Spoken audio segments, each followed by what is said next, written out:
Accidentally getting its floof yarn all over me.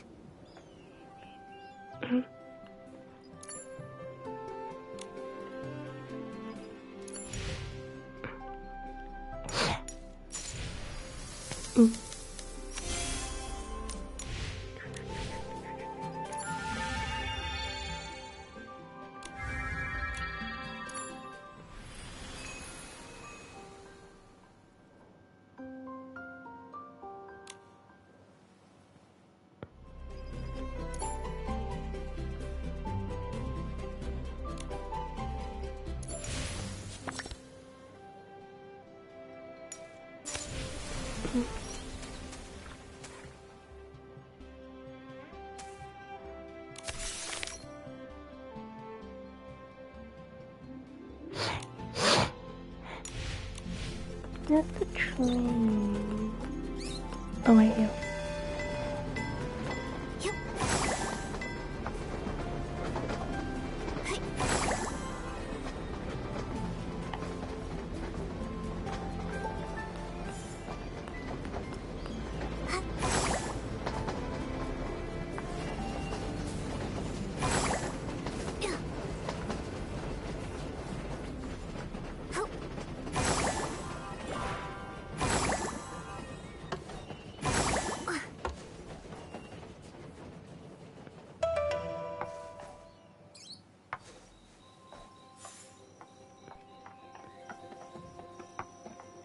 The wind is picking up.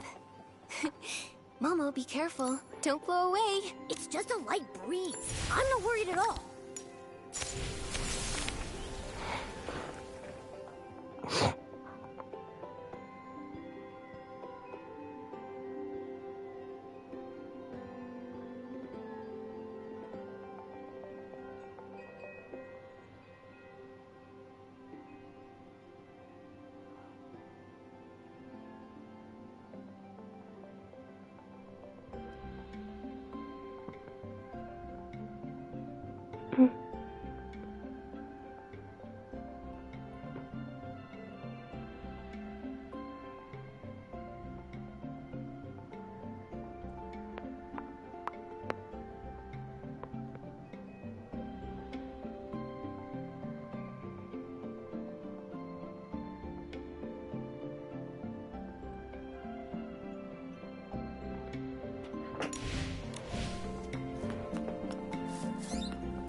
Yo!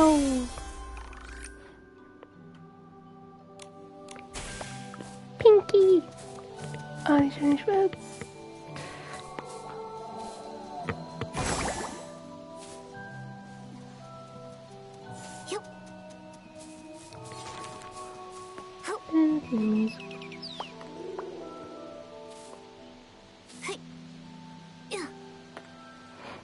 How far did you get with the outfit?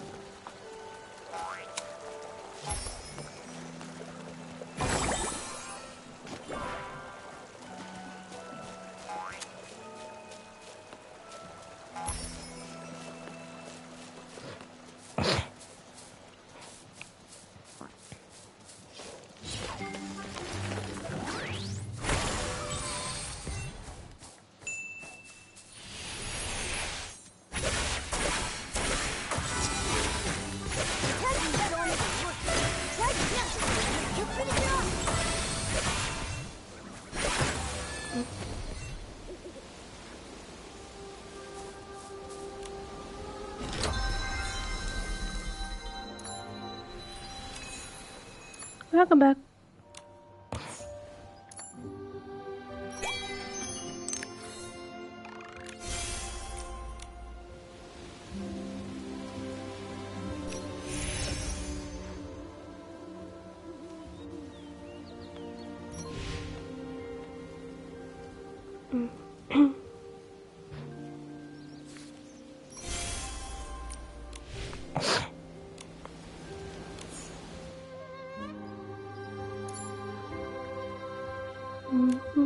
Bless you.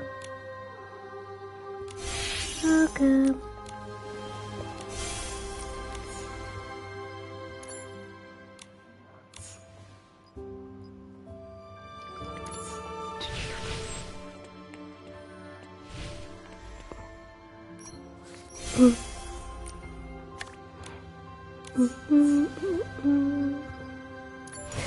Bum, ba-dum, bum, bum.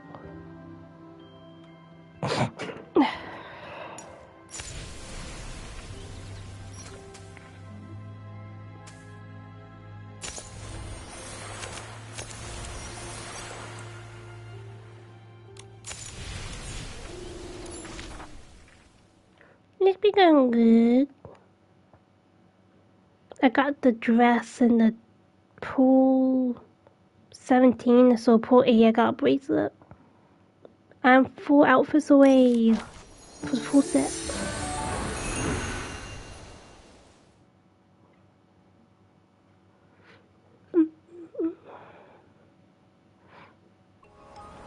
I still think I'm not gonna be able to get everything.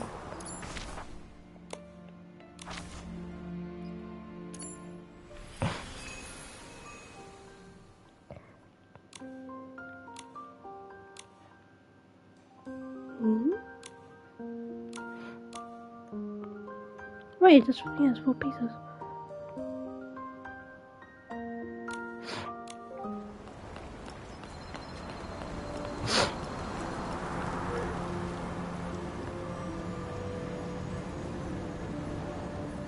Be right back.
At night, time flies by so much faster. Before I've even done anything, it's already morning.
When I turn around, I always see Momo stepping on my shadow.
Silvergale's blessing always prevails. I knew we could count on our village friends. They've collected so many berries. That sound. Is that Gordon's cousin coming? Hey, why the outfit change? I gotta say, that straw coat actually suits you. You kind of remind me of that famous lady. Oh, right! Like the legendary Madame Julie. Raggy, take another look. Isn't that Madame Julie herself? Oh, I'm sorry, little Raggy. I had to disguise myself as Gordon's cousin and stay put if I wanted to hide from Threadstar's hunt. I even kept this from the volunteer corps. These problems all started in Sichia, and I didn't want to drag every citizen in the abandoned district into it. Wow, you hit it so well. I didn't notice a thing. Wait, did you say hunt? And what is Threadstar? And how dare they go after Madame Julie? Oh, if I couldn't pull off that role, how could I ever claim I was an actress before? The story of the hunt is a long one. Threadstar's been around for hundreds of years. If it hadn't been for Yarny, I wouldn't have suspected they were still active. Yarny? The same one you mentioned in your journal? The reason you wanted to visit Sichia? The very same! He would send letters now and then showing me the new detergents he'd learned about over the past few years. But a few months ago, the letters suddenly stopped. What does Threadstar have to do with... Wait, could Threadstar have taken Yarny? Yarny had never encountered such ruthless villains before. Being a lone PC, no family or connections, he was an easy target. I ran into Leora at the place Yarny was renting. She was investigating too. So that's how you two reunited. But why didn't Leora reach out to Madame Julie as soon as she was reborn? Because little Leora only came into being a few years ago. Threadstar's costumes are all woven with some kind of forbidden power. For centuries, Cersei's wishes have fought tirelessly against the Dark Essence. She reawakened just a few short years ago. No wonder. Leora's been focused on the kidnapping since her awakening, and only found out then that Threadstar's back. Yes. No PC understands Threadstar's cruelty better than her. My little Cersei. She never said a word, all to protect me.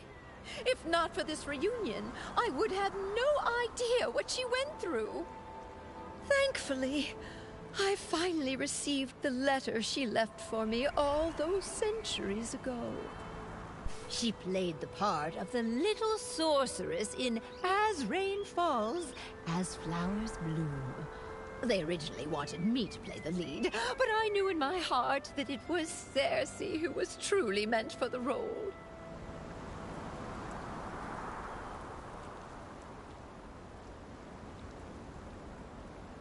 She was thrilled when she got the role. From the first act to the final curtain call, she scrutinized every word over and over.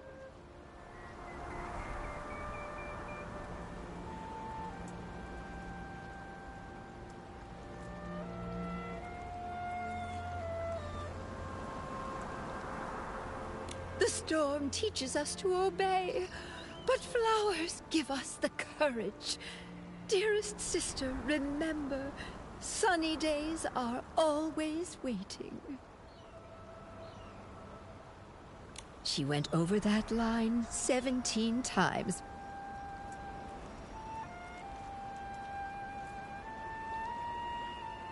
Maybe when she wrote that letter, she remembered that very line. So she set off, carrying flowers and courage. Like the little sorceress breaking through the storm, Cersei faced the evil Threadstar head-on.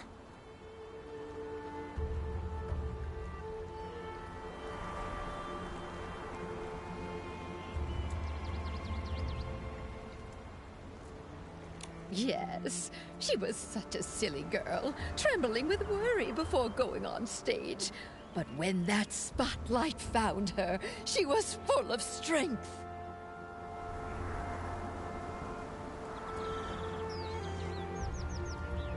It sounds like Leora never gave up investigating Threadstar. Nikki, we've got to work hard too. We can't let those villains win again. Right. The tragedies Threadstar caused must never happen before our eyes again. We Forgottens aren't going to stand by either.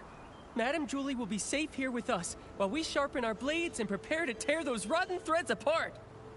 Those berries you collected will also be super useful. The juice they produce is known as Stitchy Splash, and it is a key ingredient for the tracking reagent for the suitcase. What can Momo and I do to help? The berries are almost ready. Let's pick the best ones we can find and juice them together. The wild party to declare the war on the storm sets off.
Oh, wow! Nikki's got great taste! Now that we've got the berries, it's time to press the juice. Listen, my darling. Only by dancing as a duo with passionate burning souls can we help these shy berries fully loose and join our wild party against the storm. Nikki, are you ready?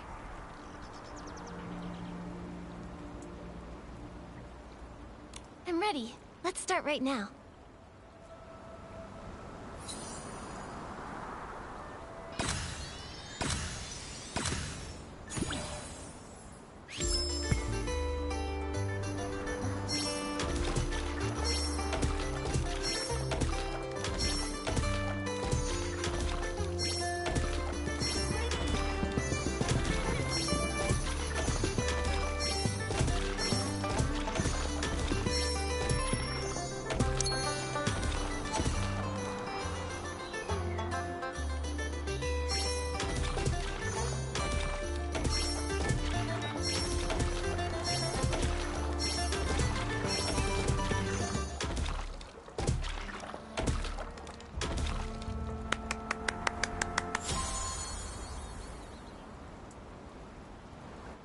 My goodness!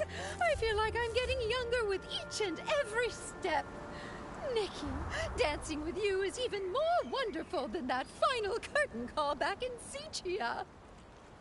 Look! We successfully pressed some of the Stitchy Splash juice. This should be enough to fuel Gordon's craziness.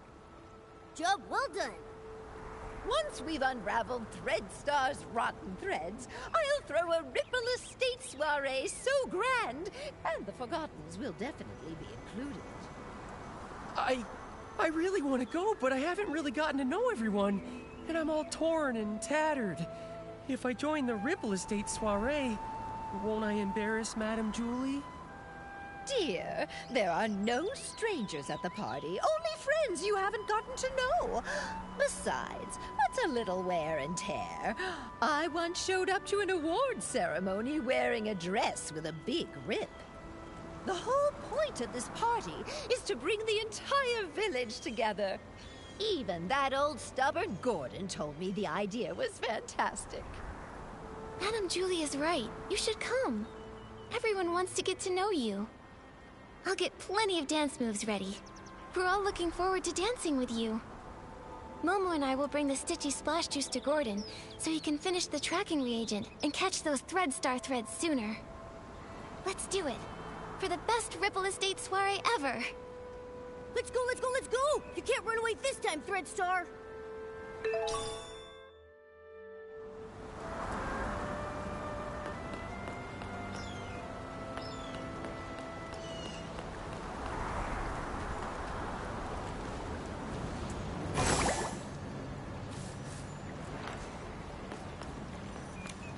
Ha! Just a bit more craziness, a bit more inspiration, and a bit more... I think you may need just a bit more of the Stitchy Splash Juice, Gordon.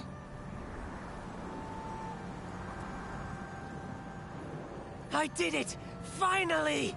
This reagent is a tiny miracle that will make every piece's heart skip a beat! Gordon, you did such a great job. All thanks to Julie, who handed me a whole box of blings, plus the Floragale cloths she'd kept for years. Without them, my progress wouldn't have been nearly this fast. The deal is finally settled! Deal? What deal? Gordon, did you agree to help just to attend the Ripple Estate soiree? No, of course not! If that was the case, I would have sent Julie to find other pieces immediately. The treasures in my lab are more attractive and mysterious than all of the Ripple Estate. Anyway, both deals made Madame Julie really happy. I ended up turning half of those Floragale cloths into the perfect scraps inside that suitcase. Even a top stylist like you was completely fooled by me. All it took was some fresh berries, plenty of spring water, a touch of whim, and just the right amount of crazy. You're pretty pleased you tricked us, aren't you? Well, maybe I should apologize to you again? Ahem. What about the second deal? This reagent right here. I call it more Floragale cloth. Here, take it. I didn't have a lot of time. Otherwise, I would have tested more options, like adding flight fruits, maybe making the suitcase fly back itself, or even get it to sing. Gordon, this is great as it is. Momo and I can't wait to try this crazy and brilliant invention. Perfect. You just have to spray it on suspicious ground and let the wind guide you. It can detect the lingering scent of the One Wash Fresh detergent perfectly, every time. But I thought One Wash Fresh was a very common detergent. Will this really help us find the suitcase? No one cherishes their suitcase as much as Julie does, and no one washes with One Wash Fresh 3 times a day like she does. That means the entire Ripple estate, no, the whole abandoned district, could not have a clearer target than that. All right then. Should we give it a try? You can question my character, sure, but you have to trust my scientific knowledge. Leora tested the product when I was half finished making it, and the scent trail led her straight to Golden Fields. Now that it's finished, more Floragale cloth works even better than that. Gordon, you've said the reagent's name a bunch of times. Are you trying to hint at something? Thank you, Gordon. I can't wait to use your great invention to catch those Threadstar crooks who stole the suitcase.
According to Gordon's instructions, here's where we can use the reagent. Miss Nikki, let's give it a try.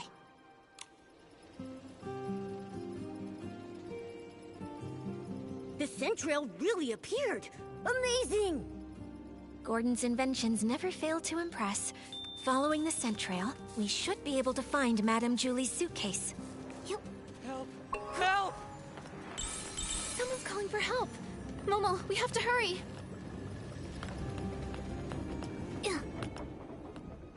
Help! Help! Oh, why does this always happen to me? Stop! Don't hurt him! Now then, why did you attack Benny? Who are you?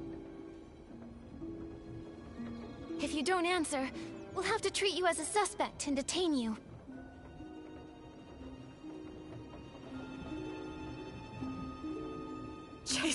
Chase them! Kidnapping. Kidnapping? What do you know?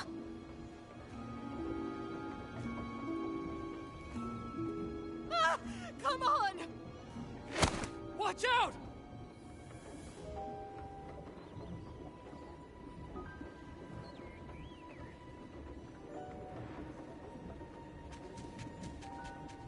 Ugh! Still couldn't catch her! It's okay. We have plenty of clues. We just need to keep investigating. Come on, we should go check on Leora.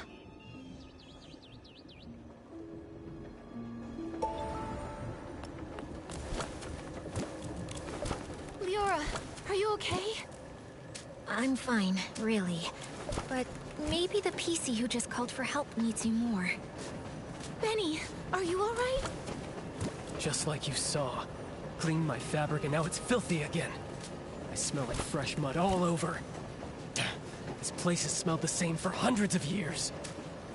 But thank you for saving me. Can you tell me what just happened? Why is that patchy PC chasing you again? because I always ruin her schemes. Like my career isn't miserable enough already. I can't find anything else, but somehow I always run into her. Even just looking at her crazy irregular patches makes me shudder. It's as if all my threads are twisting into knots. But fabric getting damaged is normal, right? Everyone gets hurt. You even have some stitches on yourself. That's why I always make sure to cover the tub with bubbles before I get in so I can't see myself. Happy now? All right, Benny, back to the case. You told us you caught that patchy PC plotting something? Exactly. I saw her sneaking around behind that haystack. But before I could get a good look at what she was doing exactly, she rushed straight at me. Nikki, the scent trail on the suitcase. It's pointing in that direction. The last time that patchy PC appeared was just before the suitcase was stolen. Now she's here again with the scent trail at Golden Fields. Definitely suspicious. But then again, there's another PC who's always around there too. Benny, might I ask, why did you come to Golden Fields? You suspect me? Just a routine question. Work. I came to look for potential stars here. And to see the endless sea of wheat. But now I'm in no mood for that anymore. I just want to leave the abandoned district as soon as possible. Sitia is noisy, but at least it's safe. May I go now? No problem. Thank you for your time, Benny. Hope your luck improves. That feels familiar. Leora, what do you think? You've been quiet this whole time. I'm fine, Nikki. It's just strange. Seeing a familiar PC again after centuries brings back some feelings. A familiar PC? You know Benny? Of course, but he doesn't recognize me now. Actually, I was part of the reason he moved to Golden Fields all those years ago. Never mind that. It's all in the past. For now, let's track down the missing suitcase. Looks like the scent trail is leading the way. Let's follow it.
That's Madame Julie's suitcase. This fabric must be from Gordon's experiments, right? He even left a piece behind. Seems like the thief was really in a rush. Which means we must be getting close. If we can figure out their next move, we'll catch them for sure.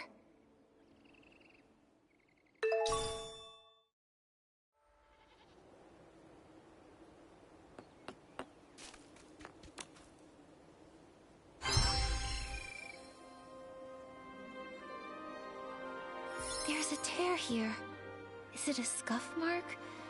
Maybe it was dragged on the ground or rubbed against something rough.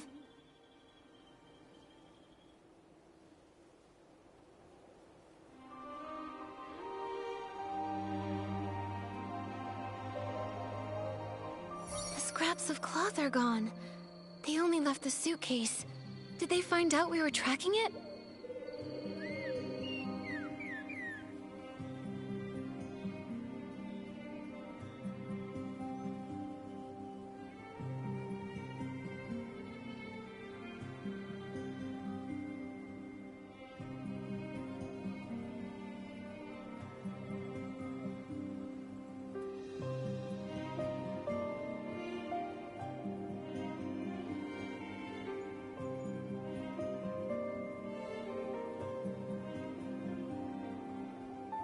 Looks like the suitcase was hidden somewhere secret.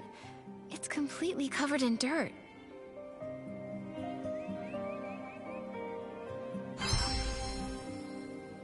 Whether they tried to hide the suitcase or run away with all the scraps, the thief was clearly in a hurry.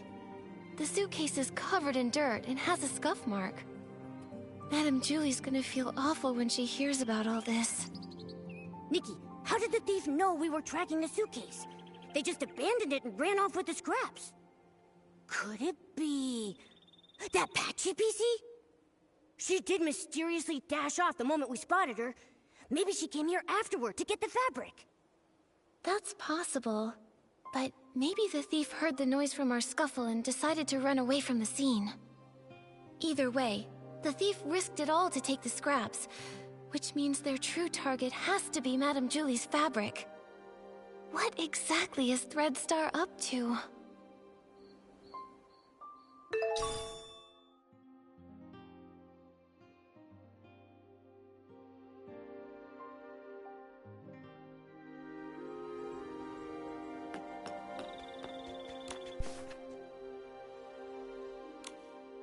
The last failure? Could it mean their failed attempt to assassinate Madame Julie?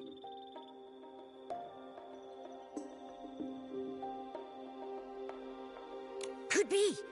Looks like they aren't giving up.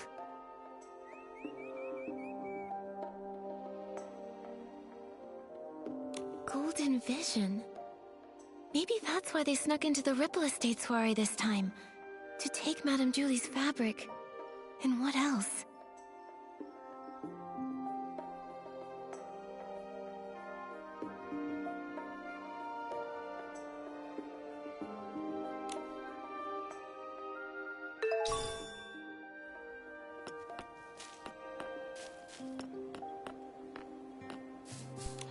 Why are there grain trays here?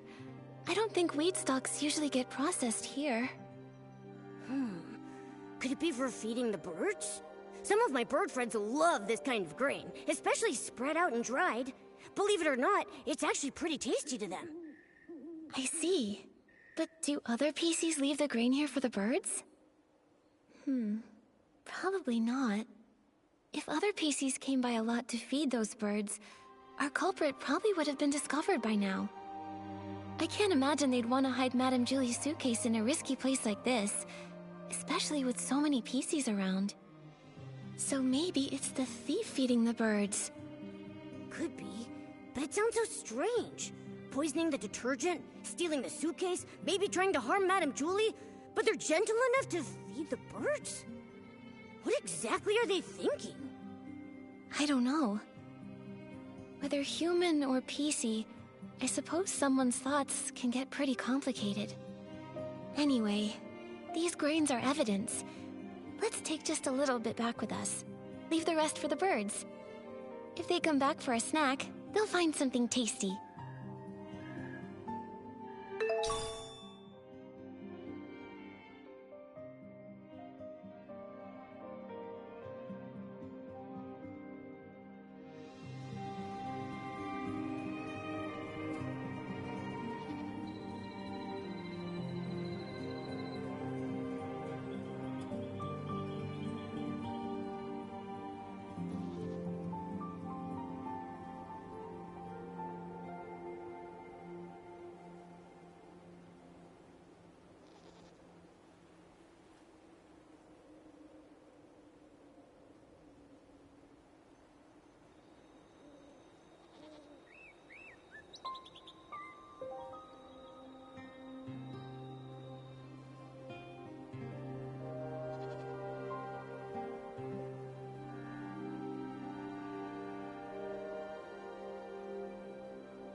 This looks like Threadstar's ledger.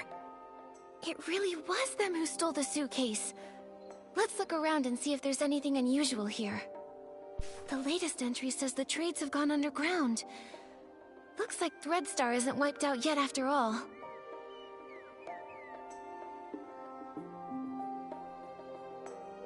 Although their public forces were struck down by the Kingdom Guards, their remnants are still operating in secret, kidnapping more peices.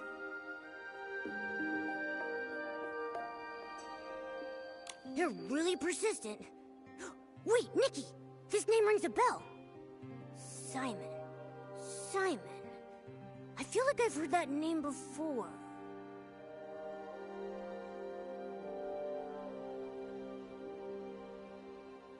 Didn't Colleen mention that name? No, that PC barely talks. Never heard her mention any names. Right. Then it must be...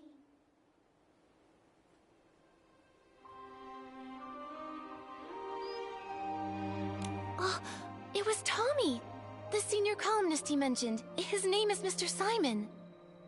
He said Mr. Simon was targeted by strange people, and then he disappeared. Whoa! Threadstar kidnapped him! Tommy would be so heartbroken! Whether it's for profit or some other reason, they're willing to hurt so many. Unforgivable. Whether kidnapping pieces to make performance costumes or harming those who know the truth to cover up their schemes, their cruelty and evil is absolutely unforgivable. Let's keep looking through this. We have to pick up their trail. Mr. Leon rented Threadstar's costumes so many times. I suppose he had no idea those costumes were made from the fabric of other pieces.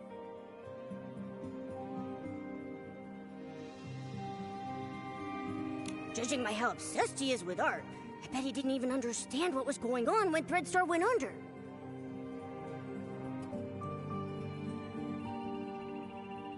True. If I remember correctly, Mr. Leon was always a loyal Threadstar customer. He never looked into the power behind the costumes. He just wanted to use them to draw the audience's attention.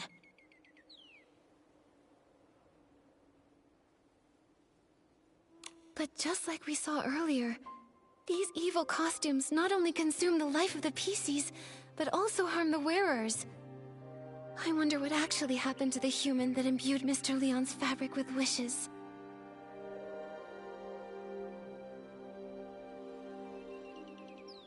There are other renters too. Cersei! Leora, it seems like the wreck... By the Silver Gale, it really is. Leah! Leah, could this be? Are you okay, Leora? Does this bring anything to mind? Miss Nikki, I don't know if you noticed, but there's a very obvious patch on me. This purple piece of fabric, right? It... Wait, Leora, could this piece of fabric be... Yes. Since I woke up in the safe, I could clearly feel it belonged to another PC. It's not part of me. It carries emotions and memories that aren't mine. It belongs to Leah. Only today did I learn her name. But from the moment I woke up, I kept having these dreams. Dreams of a little girl's laugh, a mother's comfort, a sudden separation, and lullabies she sang to herself. Small flower, braids in rows, the dreaming child with secrets glows. Wind blows soft on the ridge, sending our sorrows off the bridge. Those are Leah's memories. Yes, the memories come in bits. I can't see them clearly. I often mix them up with my own past. I dream of going home, but sometimes the little flowers turn into wheat stalks, and the river of Prosperville flows under the bridge. Maybe it's because Leah's greatest wish was to go home. She was just a carefree little girl, but was cruelly kidnapped, taken away from her mother.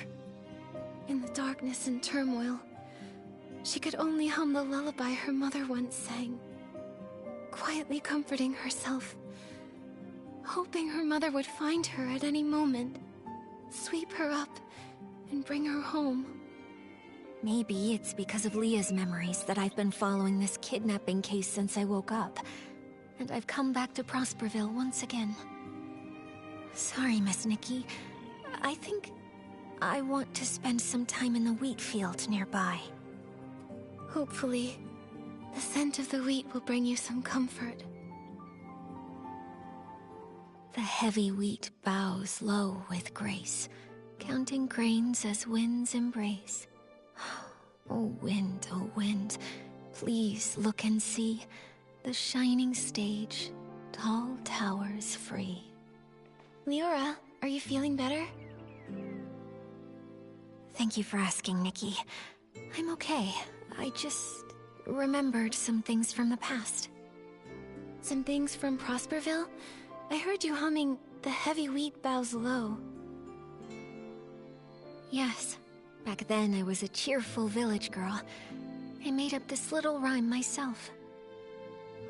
I used it in As Rain Falls As Flowers Bloom, changing the wheat to flowers and grains to seeds.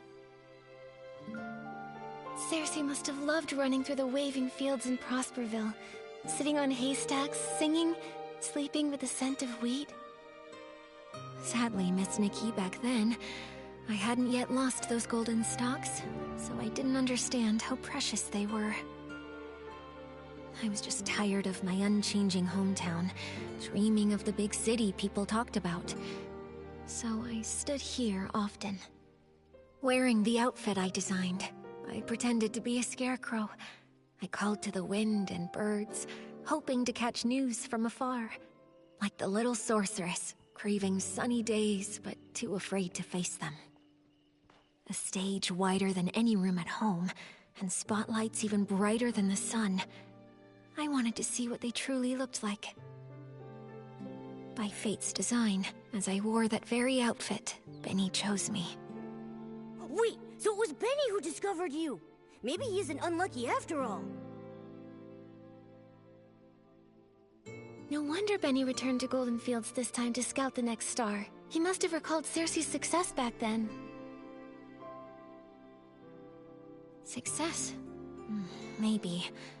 Back then, Benny was so ambitious, determined to shape the perfect star. He said he'd be my agent, helping me become a great actress and see the bustling world beyond with my own eyes. So I left and never returned. There's nothing wrong with yearning for a distant, glamorous life. I believe that Cersei never meant to leave forever. She just wanted to see another world and explore more possibilities. Yeah, it was that wicked Threadstar's fault you never came back. Yes, I don't regret setting out on my journey, but I do regret never knowing which direction to take. Actually, I got tired of entertainment fast. Loud but hollow applauses, suffocating parties. So boring compared to an afternoon lying in the wheat fields. But becoming a star is quite a worthy dream, don't you think so? If I didn't chase that passion, then what else would I pursue? So I never stopped. I understand that. It's like being blown along by the wind, unsure if it's really the direction you want, but by the time you realize it, it's already too late to stop. Exactly. I uncovered Threadstar's plot and was drawn to this new, unexpected force. Then, I searched for the truth. I died, was reborn, and I began to dream. Dreams of wheat fields, dreams of spotlights, and Leah's dreams. I searched for my own dream through countless others. Leah wanted to go home, but what about me? Small birds chirp away. With stalks of wheat they sway. Oh, birds, help me find. Find the sunrise where I began. Find the last of the crossroads.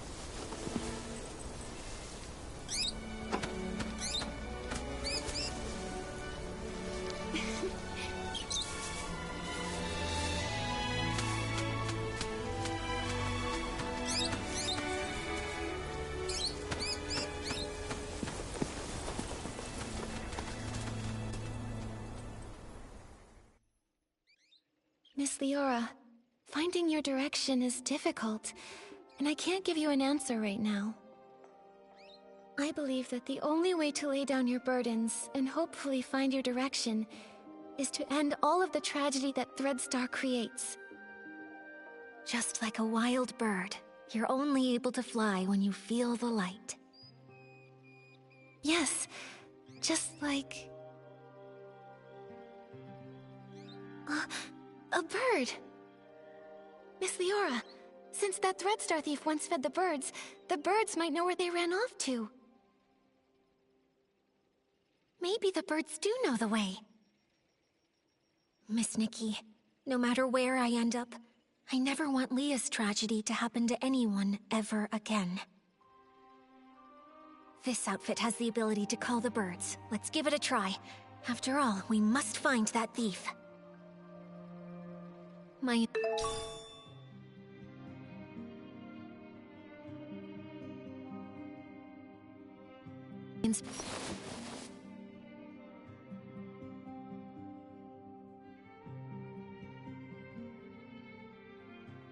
Inspiration came from the wheat fields, and it's only within these fields that this outfit is able to access its full power.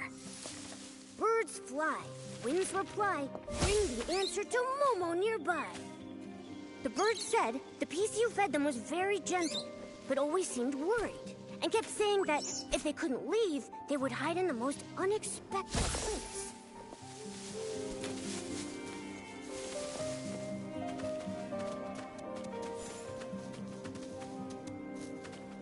Birds fly, winds reply, bring the answer to Momo nearby. Wait a sec. This Barasant said it saw that PC dash away. It chased them halfway across the ridge, but still couldn't hold them back. That PC comforted the Barasant, saying they would hide where many PCs gathered, and they promised to return with the tastiest grains for them.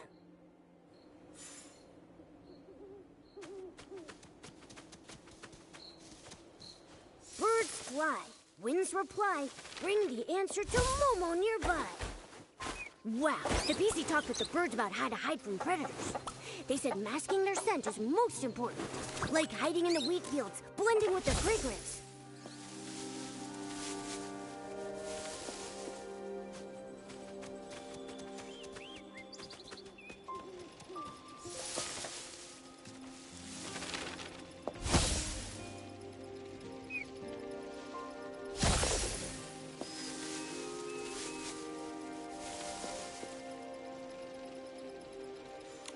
So, the birds saw that thief. They hid in a secret spot where many PCs meet, and they most likely hide within fragrant depths to mask their scent.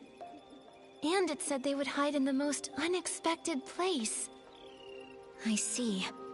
Miss Nikki, where do you think that place is?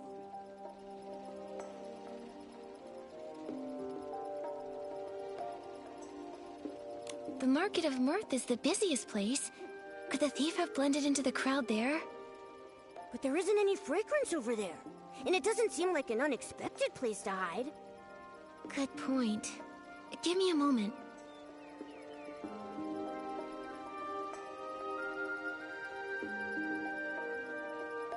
Could it be Windrider Mill? There's a bathing area there, so it should have plenty of different detergent scents. Also, a lot of PCs have lived there for a long time. Oh, that makes sense! But Windrider Mill is so bright and open. Where would there be a hidden spot? I have a feeling it might be somewhere else. Good point. Give me a moment. Oh, it's Ripple Estate! They're about to host the Ripple Estate soiree, so it'll be really busy and filled with new detergent scents that could mask their own scent traces. Where do PCs gather with lots of hidden spots? It must be... the Ripple Wine Cellar! Exactly. The most dangerous place might actually be the safest. The thief must think the Ripple wine cellar is the spot we least expect. Wow! Impressive, Detective Nikki! Such a clever thief. Without the bird's help, even if we searched everywhere, we'd probably end up at the estate last and never think to check there. Thank goodness for good timing. I'll head back to the Ripple wine cellar to confirm their whereabouts now. But the Ripple wine cellar is so complex. If only a few of us are going, are we actually going to be able to catch them? Nikki, should we ask Jenny for help? Momo's right. But Jenny and the others need to focus on keeping order at the Ripple estate and preventing everyone from panicking. Maybe we can ask Raggy and our leader for help. Right now, they're the only ones who know the truth about Julie faking her death. Maybe they'll lend us a hand. Great. They're both very skilled. If we work together, I'm positive we can corner the thief. Leora, let's meet at the Ripple wine cellar.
The moment is finally here. Don't worry, Leora. Gordon just reinforced my buttons for me, so I'm feeling super strong. With one punch, I'll make that thief's seams burst wide open. How's everyone doing? Have all the staff inside of the Ripple wine cellar been evacuated to safety? Yes, it's already been cleared out. They said they saw a PC escape through the side door of the Ripple wine cellar. The layout of that production track is very complex, so we must be extra careful. No time to waste. Leave the pursuit of the Threadstar remnants to me. Nikki, I'm coming with you. You shouldn't face Threadstar's evil alone. I'm in too! Then I'll stay here and guard. If that brat tries to make a break for it, they'll get a face full of fist.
all along.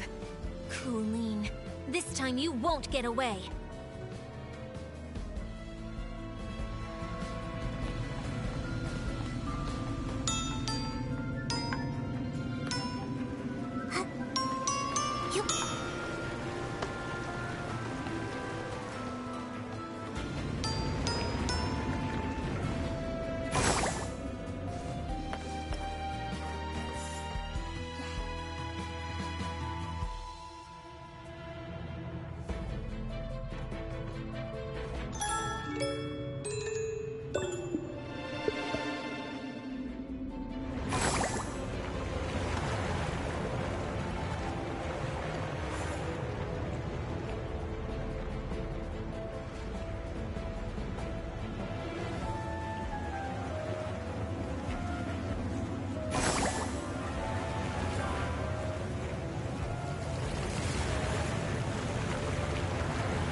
nowhere left to run. Tell us where the fabric is, or do you want to taste my fist again? Finally, we've got you. Your Threadstar goons have been so cruel to the PCs. Now it's time for you to pay. Spill it! How did you poison everyone? And how did you steal the suitcase? The entire time the suitcase had been stolen, you were with Tommy and Pommy. Right! Spill it! How'd you pull it off? Nikki, we've been tricked. Those rascals actually dared to come after us, and they even injured Julie. What? Julie is still alive. No way. But the suitcase thief is here, so who's going to attack Madame Julie? You've got accomplices, don't you? You're not the only Threadstar remnants hiding throughout the Ripple Estate.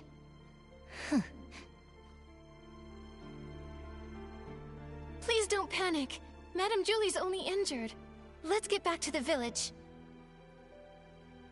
As for you and your accomplice, shh, shh, neither of you are getting away.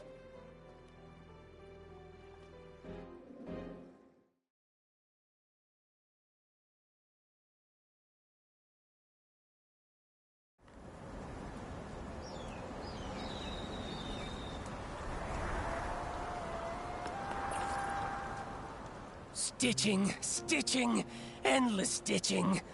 Ugh, if only I'd already perfected the immortal fabric. Immortal fabric? What a crazy idea. I like it, but I don't think I'll be needing it. This little wound won't leave a single stitch mark. Julie! Madame Julie, are you all right? Do not worry, my dear. If you ask where I was hurting the most, I would have to say not being able to use the strongest detergent for a while was truly heartbreaking. You always make it sound so easy. What exactly happened? Who did this? I'd have to say I was pretty lucky, if it weren't for my friend over there. Her again. Madame Julie, are you saying that she attacked you? She saved my life, dear. Earlier, a swarm of Esslings suddenly appeared in the village. Julie said they were after her. She told our leader to protect the others, then drove the Esslings away. Then, there was some sudden commotion that shook the windows open. I quickly floated over and saw Julie injured, with this PC lying beside her. Even I couldn't see exactly what happened. Luckily, she was fast and agile. She suddenly darted out from nowhere and pushed me out of the way. Thank you very much, my dear friend. She actually saved Madame Julie. We never even got the chance to speak with her properly. Who is she really? And what is she trying to do? Gordon, is she badly hurt? Can you fix her? Of course! Thanks to Julie's Florigel cloth, but... Nikki, I think she wants to say something. Chase them! Hello? What do you mean? Who are you chasing? Don't worry, take your time. You're safe here. Leah. Leah? Leora, could it be that she suddenly leapt at you because she sensed Leah's presence? But how would she even know Leah? Could it be? Small flower, braids in rows. The dreaming child with secrets glows. Wind blows soft on the ridge, sending our sorrows off the bridge. Leah. She seems calmer now. I'll try playing this lullaby on the violin. Hopefully, she can rest peacefully in the music and dream without any pain.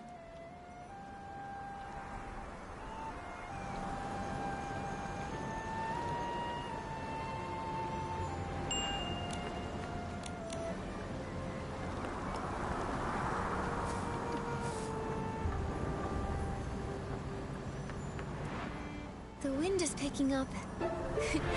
Momo, be careful. Don't blow away. It's just a light breeze. I'm not worried at all.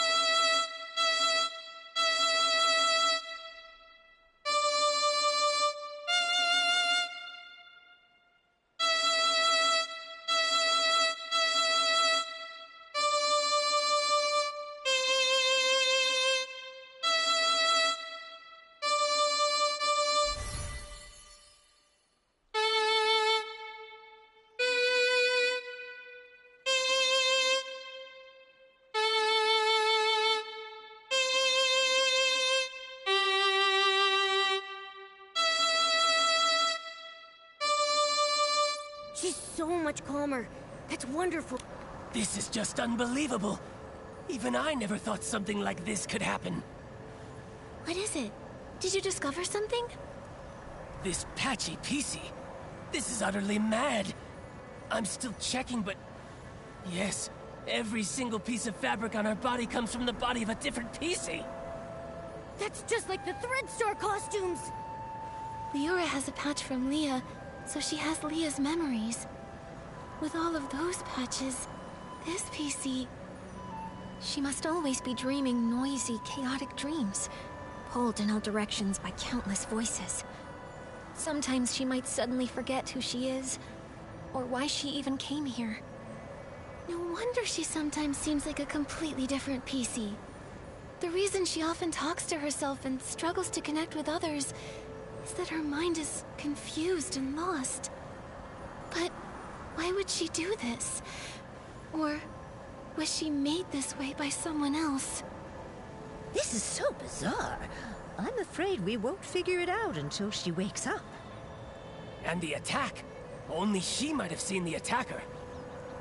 Speaking of the attack, that pocket watch she's wearing seems broken. It's stuck at 11:18. Could that be the time of the attack? That watch stopped long ago. I took it apart while checking.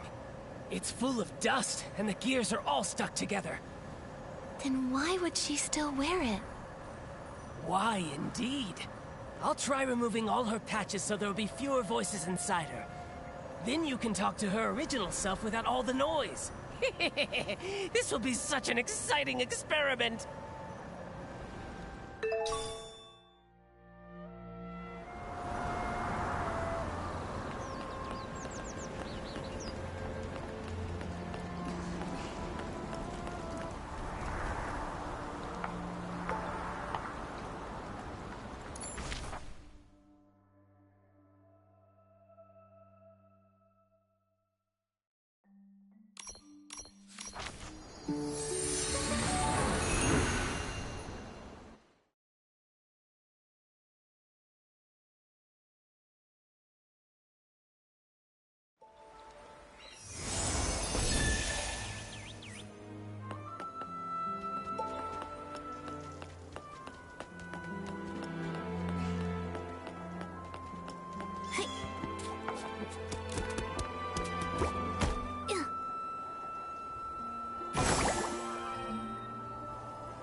When we found out Madame Julie faked her death and finally caught the suitcase thief, I thought we'd have this case all wrapped up. I didn't expect another PC would try to assassinate Madame Julie. Luckily, that mysterious patchy PC was there, or things could have gone really wrong. Yeah. Even though we still don't know who she really is, or why she's doing all this, We definitely owe her our thanks. To be honest, with everything going on, I'm feeling pretty confused right now. Detective Nikki, do you have any new ideas? So far, we've solved the missing journal case and uncovered the truth behind the scraps of cloth in the suitcase. Madame Julie and Leora worked together to fake her death. But so many cases remain unsolved.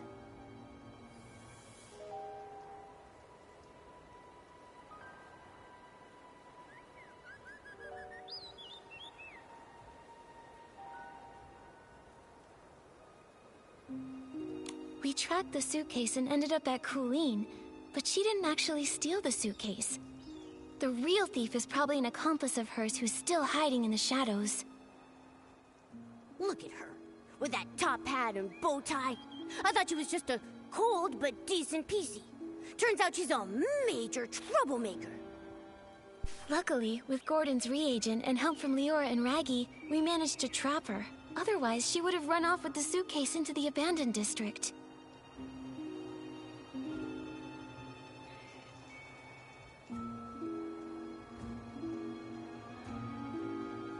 Why is she so desperate to move the fabric inside? What's her goal? And there's more.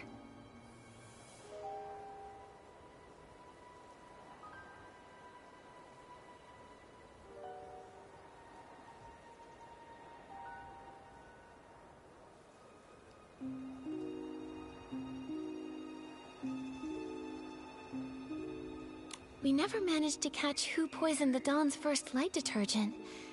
But now the evidence might be pointing to Colleen being the culprit.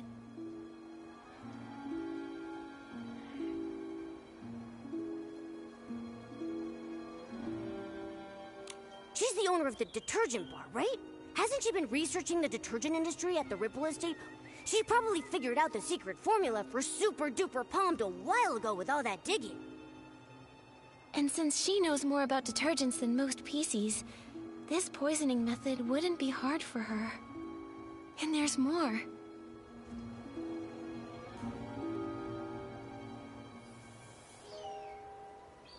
If it weren't for Madame Julie and Leora stepping in, we would have never known that all of this connects back to the Thread Star from hundreds of years ago.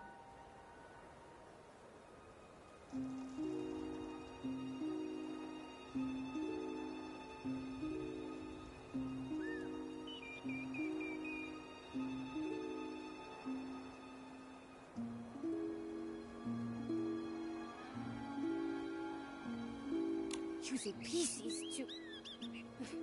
It's too cruel. I can barely say it out loud. Such a heartless company.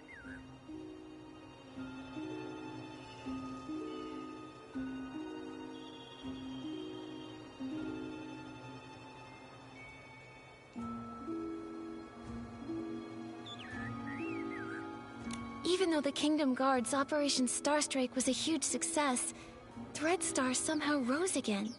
Not only cruel, but also cunning. They're preparing the Golden Vision. Maybe it's connected to Madame Julie's assassination. At least we caught Colleen, found out she's part of Thread Star's remnants, and know she definitely has an accomplice. They're the ones who attacked Madame Julie.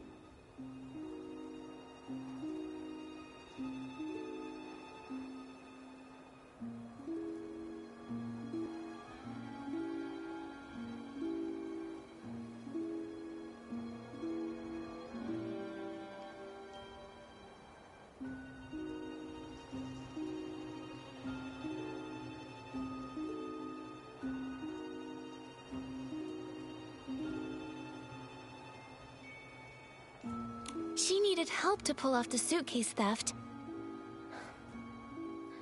Her alibi back then was just a trick. We underestimated her. Ugh, one PC did the poisoning, the other one stole the suitcase, and they worked together so smoothly. They almost fooled us. Detective Nikki, who do you think stole the suitcase?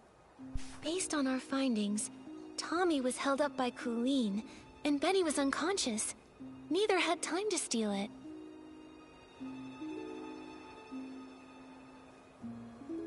Leora is Madame Julie's friend. She wouldn't steal it. And Mr. Leon had hallucinations near the scene and had multiple eyewitnesses confirm his innocence. So no suspects there either.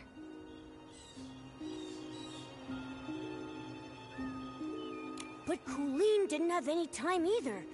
That only leaves the Patchy PC, right? But she was the one who saved Madame Julie.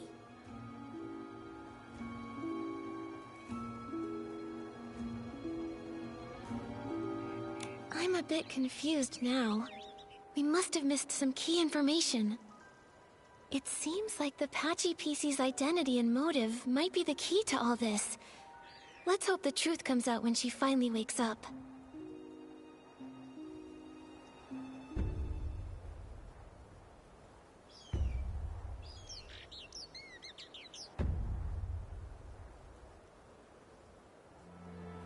Wonder how the Patchy PC's doing. Nikki, let's head to Prosperville to check on her and Madame Julie.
So that was you? I just told the guards what's happening. Threadstar's gaining momentum, but I was careless. Leora, and that Patchy PC lady, what are you trying to say? Hello, Kingdom Guards.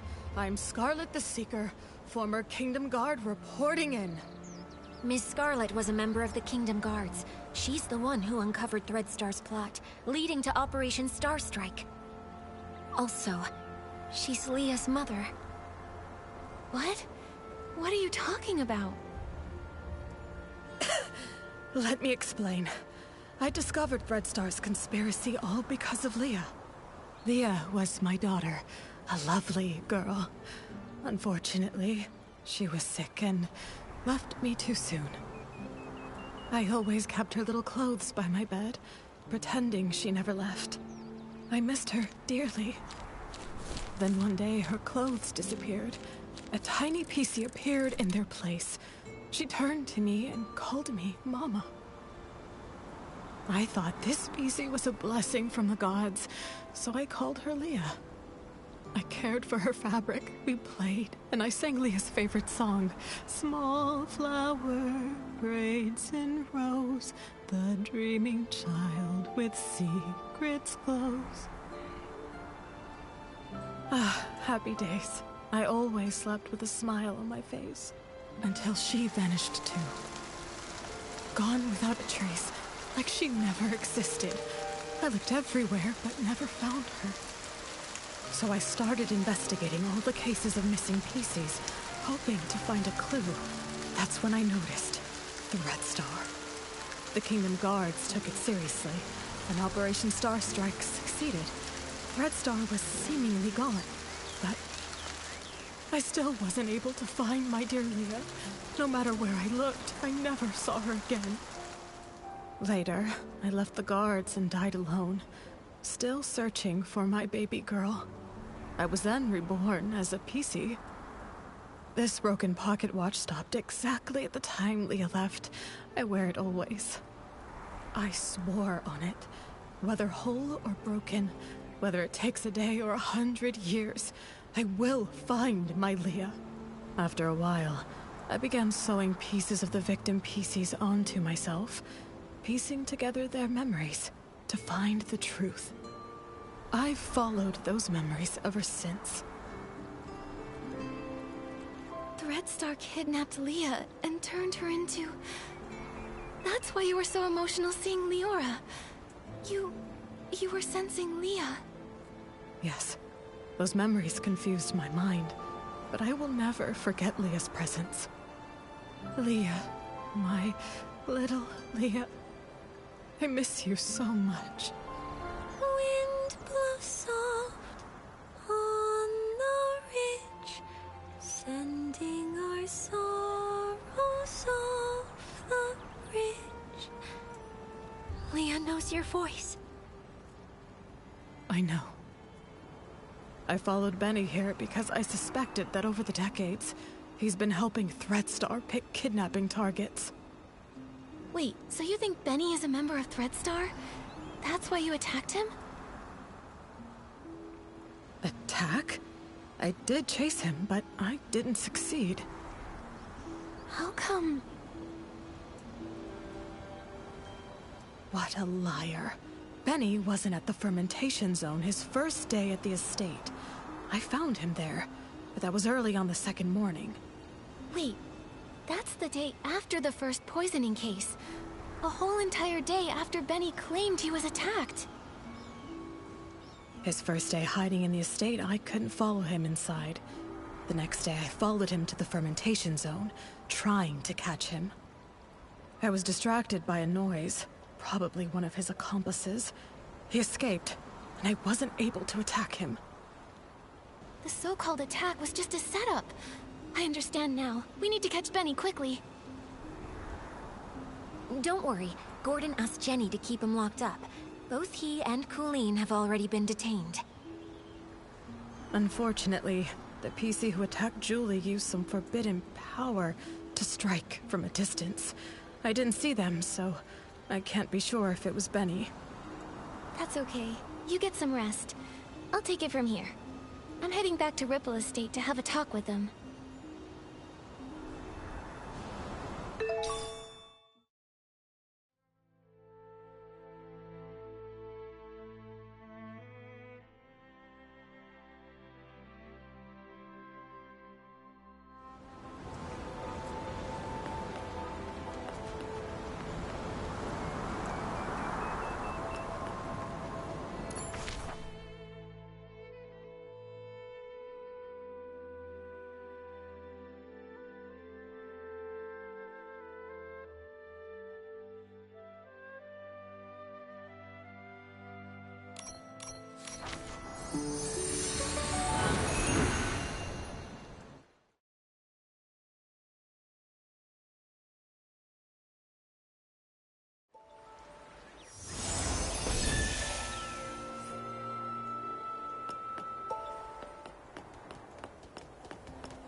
Benny and Colleen are held in 2 nearby knock-knock cells.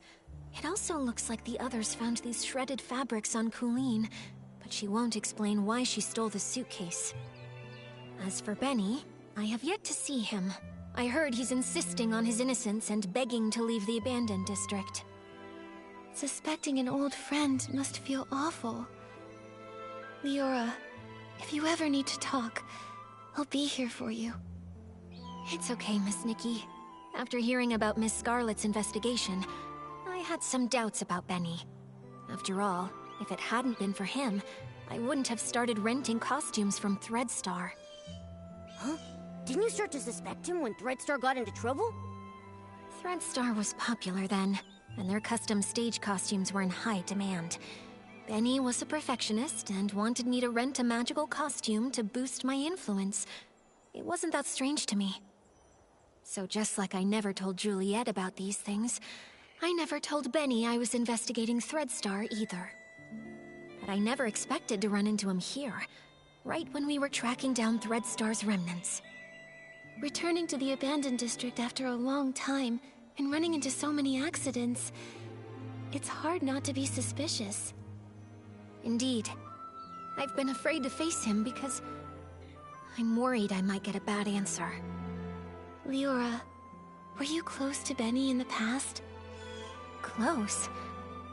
Yes, I suppose. As my agent, even though he was treated differently because of his facial scar, he always did his best to shield me from unwanted gatherings and fought for me to have more opportunities. I appreciated him. Benny said the scar was an old injury. Did he get it back then? No, it was even earlier. He was born from a torn piece of clothing.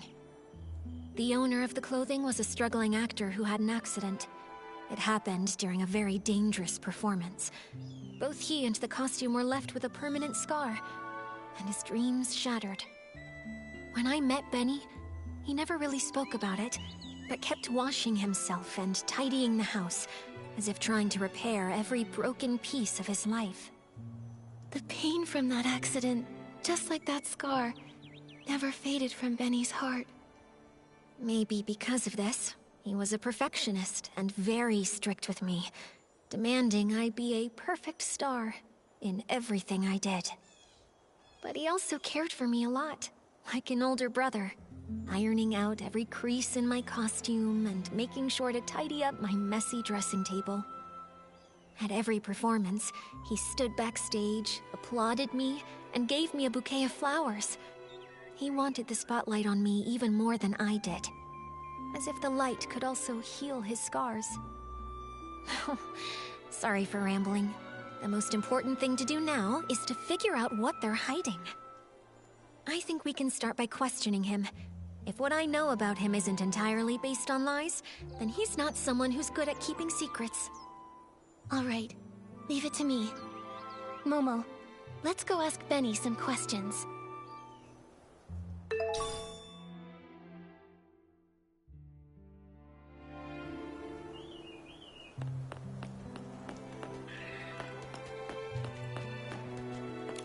You again?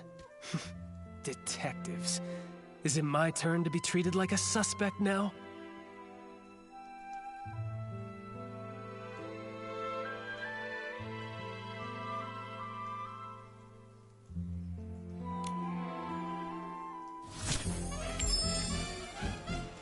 This is just a routine inquiry in the investigation, Benny. If you're truly innocent, I recommend that you cooperate fully and answer my questions seriously. Where were you when we were chasing Colleen in the Ripple wine cellar? Were you her accomplice in stealing the suitcase? If you have nothing to hide, why were you in such a hurry to pack and escape? I had no idea you were chasing Colleen. How would I even know where I was at the time?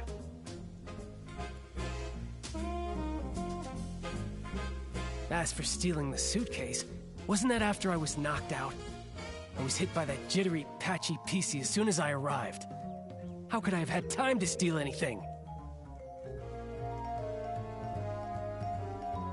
If it weren't for Colleen and Pommy finding me, I'd be dead. You wouldn't even have the chance to suspect me here. Don't waste time on me. Go after that patchy PC!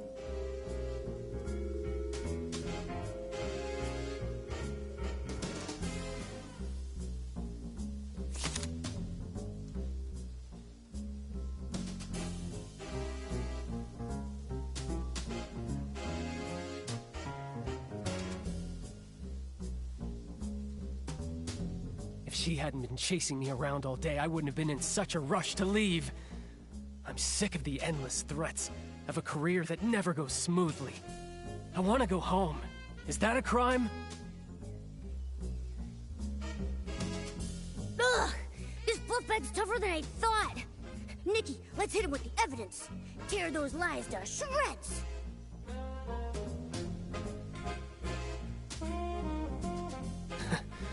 I had no idea. As for stealing the suitcase, if it weren't for if she hadn't been chasing me, or if it weren't for Colleen and I had no idea you were chasing Colleen. How would I even know where I was at the time?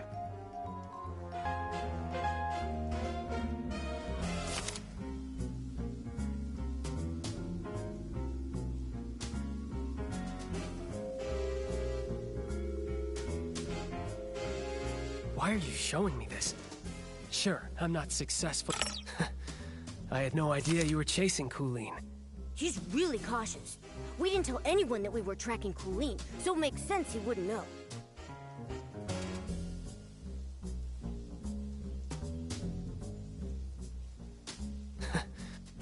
Nikki, based on our earlier reasoning, then he didn't have time to commit the crime. But now, maybe that's not true anymore. Still trying to throw dirt on Miss Scarlet, you rotten bag! If it weren't for Colleen and Pommy finding me, I'd be dead. You wouldn't even have the chance to suspect me here. Don't waste time on me. Go after that patchy piecey! Why are you showing me this? If it weren't for Colleen and Pommy finding me, I'd be dead. You wouldn't even have the chance to suspect me here. Why are you showing me this? If it weren't for Colleen and Pommy finding me, I'd be dead. You wouldn't even have the chance to... Why are you showing me this? If it weren't for Colleen and Pommy finding me, I'd be dead. You wouldn't even have the chance to suspect me here. Don't waste time. Why are you showing me this?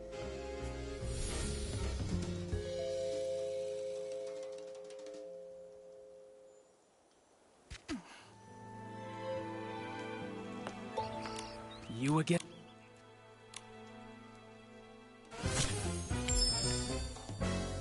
This is just a routine inquiry in the Where were you when we were chasing Colleen in the Ripple wine cellar? I had no idea you were chasing Colleen. Why are you showing me this? I had no idea you were chasing Colleen. How would I even... Why are you showing me this? Sure. As for stealing the suitcase, wasn't that after I was knocked out? I was hit by that jittery, patchy piecey as soon as I arrived. How could I have had time to steal anything? Why are you showing me this? As for stealing the suitcase, wasn't that after I was knocked out? Why are you showing me this? Sure, I'm not successful in my career. As for stealing the suitcase, wasn't that after I was knocked out? I was hit by that jittery, patchy piecey. Why are you showing me this?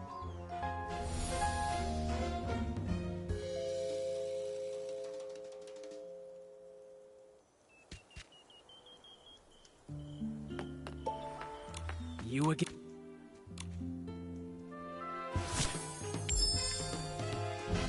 This is just a routine inquiry in the Where were you when we were chasing Colleen in the Ripple wine cellar?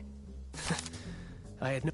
As for stealing the suitcase, wasn't that after I was knocked out? Why are you showing me this? As for stealing the suitcase, wasn't that after...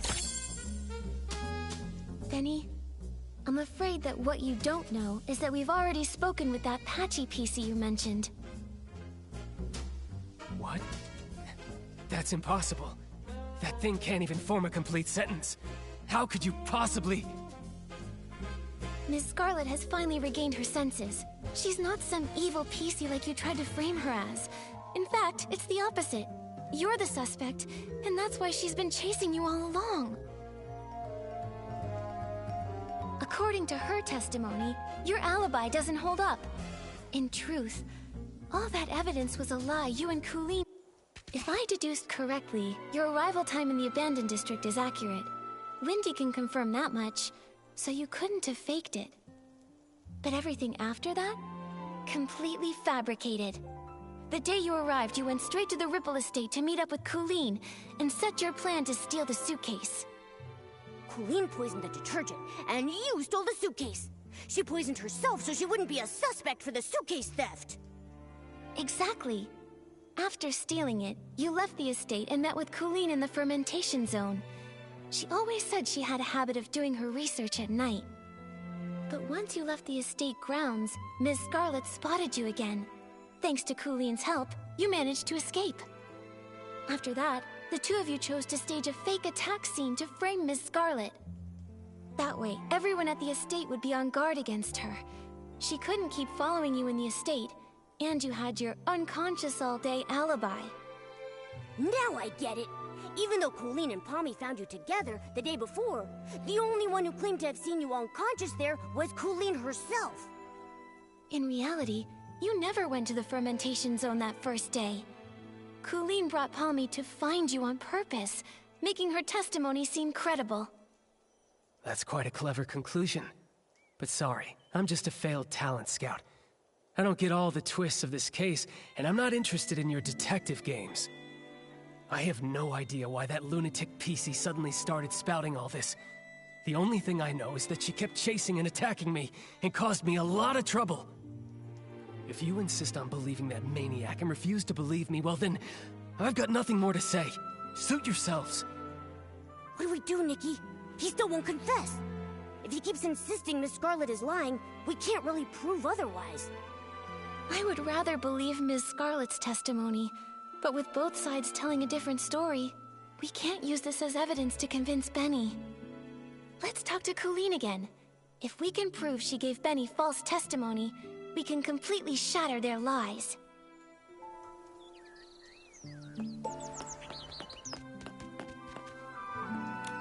So, now you've sent a human and this little yellow furball. I'm not in the mood to talk.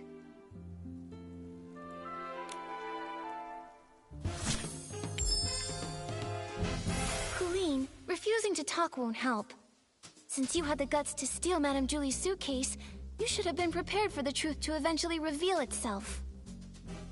Since things have progressed this far, you might as well cooperate and tell us your reasoning for stealing the suitcase.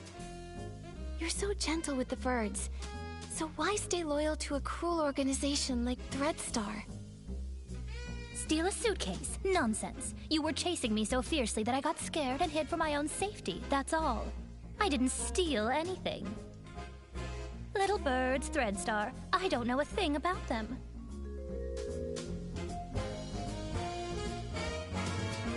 I've heard the name Julie, though. Some kind of sovereign of sexy. She delayed her trip. What does that have to do with me?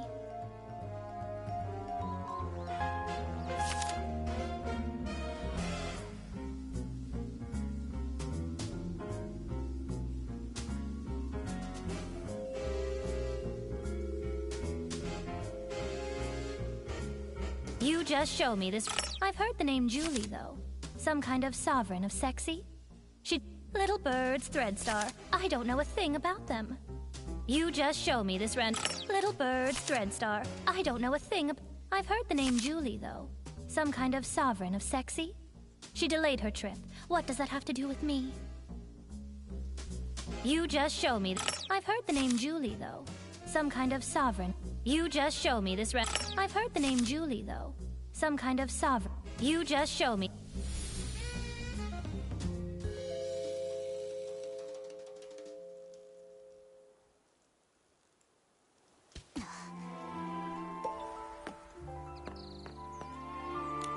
So now...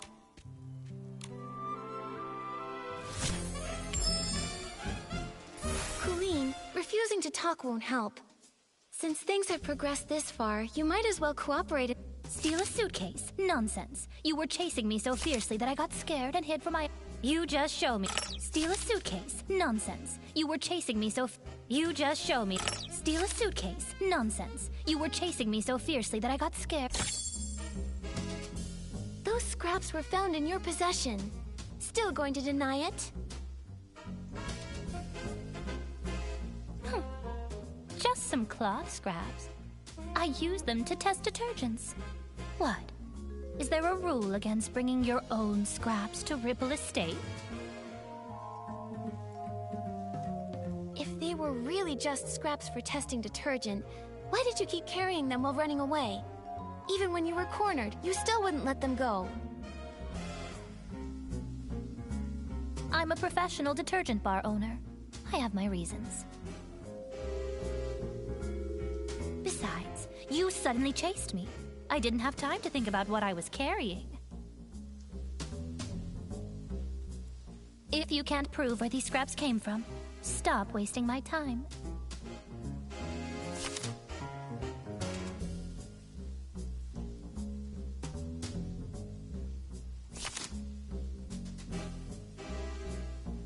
hate repeating myself. If you can't prove where these scraps came from, stop wasting my time. I hate repeat. If you can't prove where these scraps came from, stop wasting my time.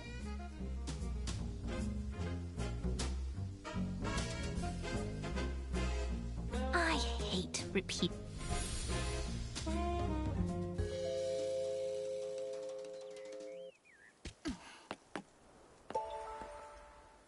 So,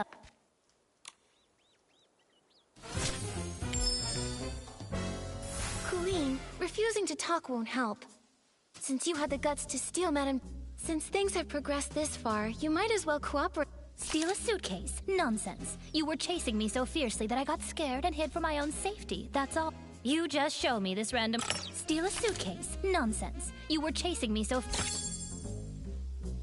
Those scraps were... Just some... If they were really just scraps for testing... I'm a professional detergent bar owner. I have my reasons. I hate repeating. I'm a professional detergent bar owner. I have my reasons. I hate I'm a professional detergent bar owner. I have my reasons. I hate repeating. I'm a professional... If you can't prove where these scraps came from, stop wasting my time. Colleen, does this piece look familiar?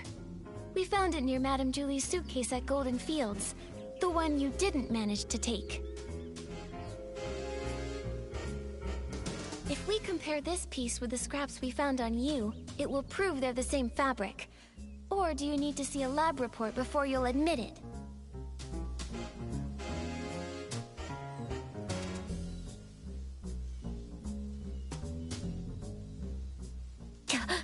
I actually left a piece behind.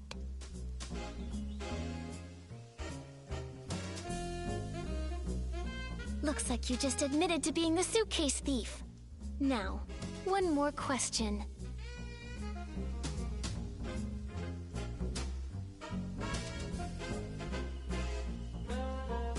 Benny was your accomplice, wasn't he? His so-called coma was just your cover. He was never attacked at all, was he?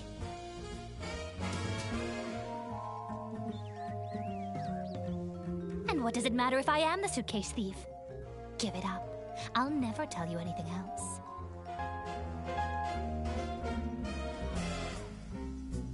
As for Benny, I'd never seen him before I came here, and I'd never bother faking evidence for him.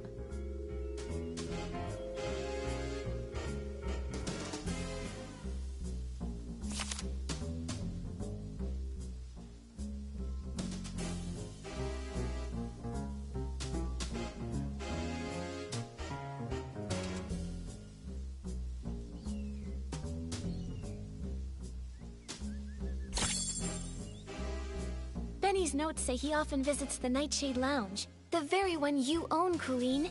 He even pays monthly tabs.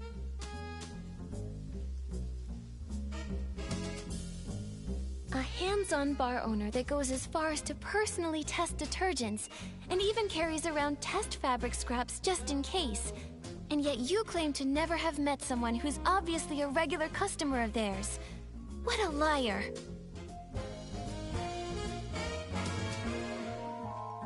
That fool.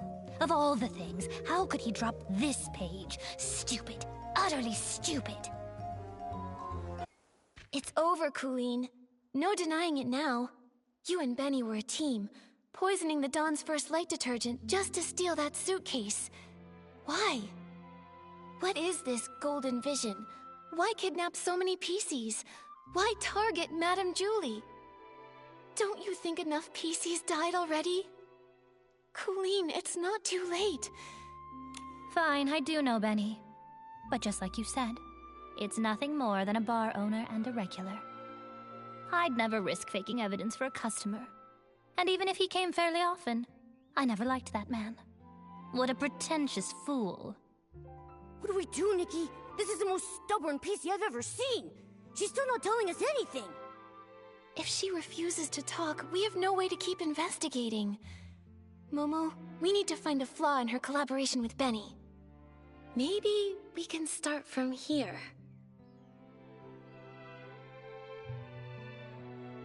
Could Benny's journal page reveal more clues?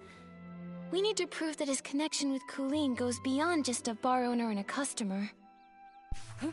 But we only have this single page, and it's all about Benny's work. There's nothing that shows any link to Colleen. Back then, we thought Benny's notes were on the potential talent he was scouting. Now it looks like the targets he researched were probably kidnapping victims. Come on, we can't let them get away. Think carefully. How are we going to prove that the story about being attacked and discovered was actually a planned false testimony?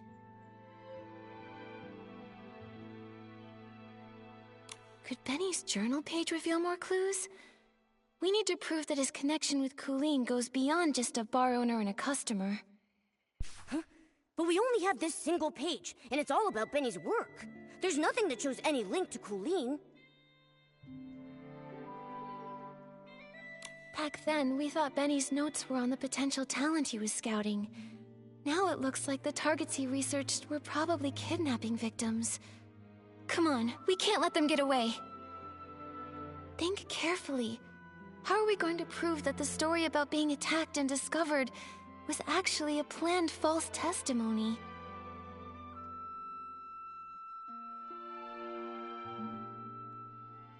Could Benny... Huh? Back then... Think carefully. I've got it! Colleen, could you please describe the state you found Benny in for us? If you are both telling the truth about what happened, both of your stories should match perfectly, right? Didn't I already explain when I brought that PC back? Oh, you know I hate repeating myself. I don't just want the broad story, I need the details. For example, what was the weather like that day? What scent of detergent did the fermentation zone smell like? And what condition was Benny in? Come on, Colleen. Answer these few questions and I won't bother you anymore. Fine. That early morning, actually, the very morning of the Dawn's first light chaos, I went to check the fermentation zone and saw a Buttonfoot and a white glove coming from the wooden barrel house. The weather was just normal. The air carried the scent of aroma lily, which gave me a headache. As for Benny, I thought he was just a worker resting, so I didn't pay much attention. I had no idea it was him. Then the next day, you brought Pommy with you, and he was still there. Pommy checked, and that's when you realized it was Benny, knocked out from the attack? Correct. But you already know that, don't you? The morning after the poisoning incident, the weather was fine, and the air smelled of flight fruit. He was lying in the exact same spot, still unconscious. Just one blow to the back of the head, and he's out that long. How pathetic. Now, is that enough? Don't bother me anymore.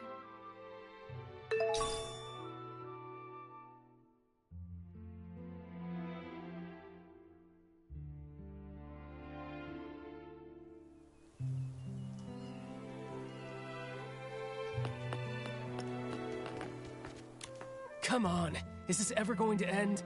I want to go home, you hear me? Home!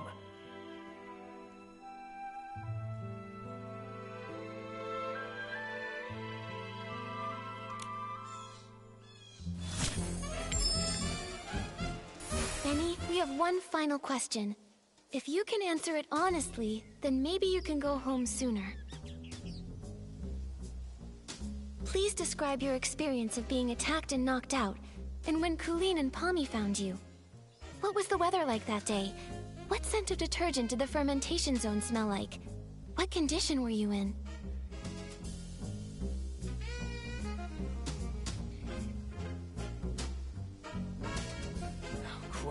Questions. Why so many questions? I already told you. I arrived that very morning when the Dawn's first light incident happened.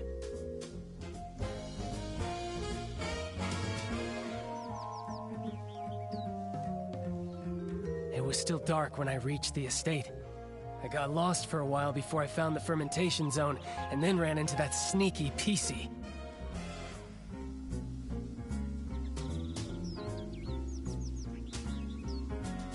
As for the weather, it was pitch dark. Who knows what the weather was like? The scent? Probably something like wool fruit. I was really tired at the time. I just wanted to ask for directions.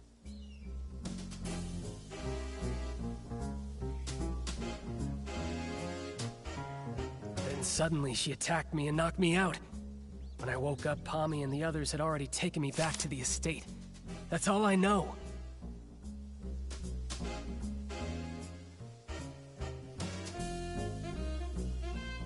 Enough already! Then suddenly she attacked me and knocked... Ugh! This buffet's tougher than I thought! Nikki, let's hit him with the evidence! Tear those lies to shreds!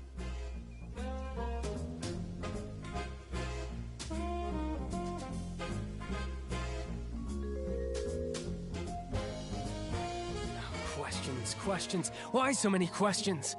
I already... So rude! Ugh! Calm down. I know I shouldn't go around hitting pieces. That would ruin our agency's reputation.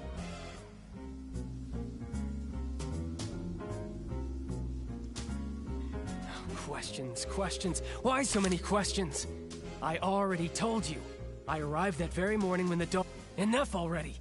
You trapped me here, It was still dark when I reached the estate. I got lost for a while before I found the fermentation zone, and then ran into that sneaky PC.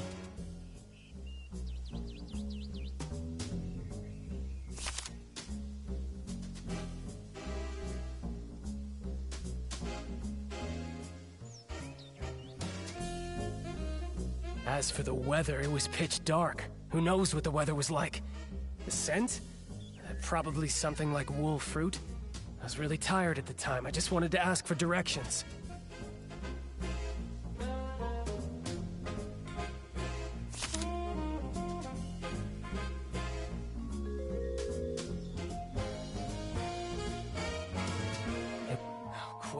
Questions. Why so many questions? Enough already. You trapped me. Questions. Why so many questions? I already told you. I arrived at very... As for the weather, it was pitch dark. Who knows what the weather was like? The scent? Probably something like... Enough already!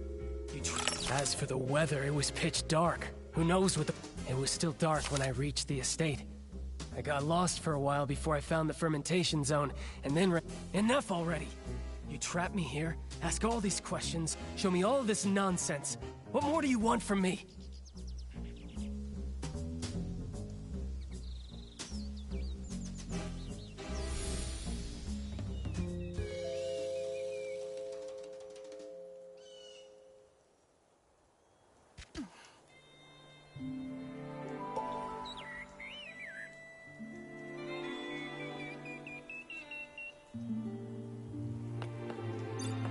Come on.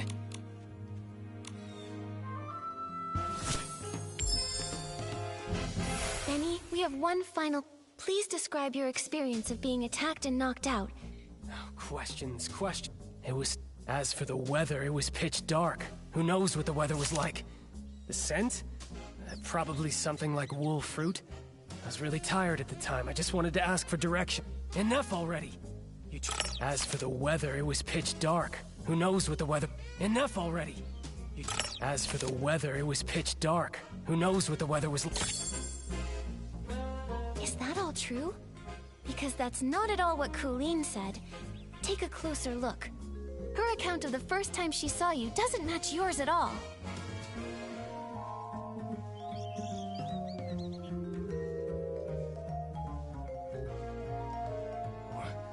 What? It should match. I was just lying there unconscious and...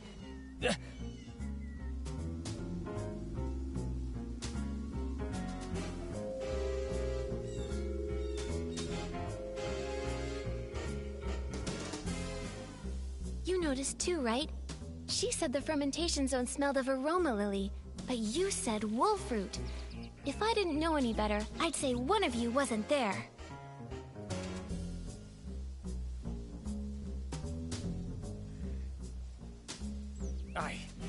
I just got it wrong. It was a mistake.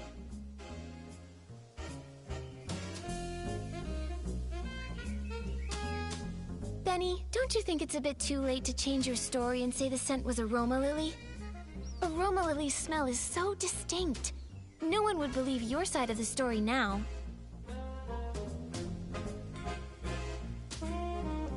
The fermentation zone always starts releasing the scent of that day's ingredients after 3 a.m., but you and Colleen described completely different smells. If you're not lying, then how do you explain that?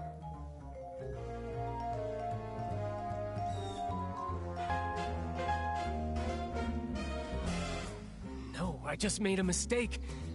I didn't... No, I never smelled anything.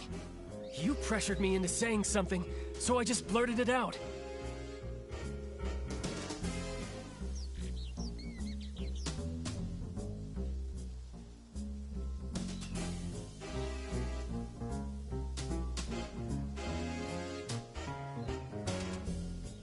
Wait, I remember.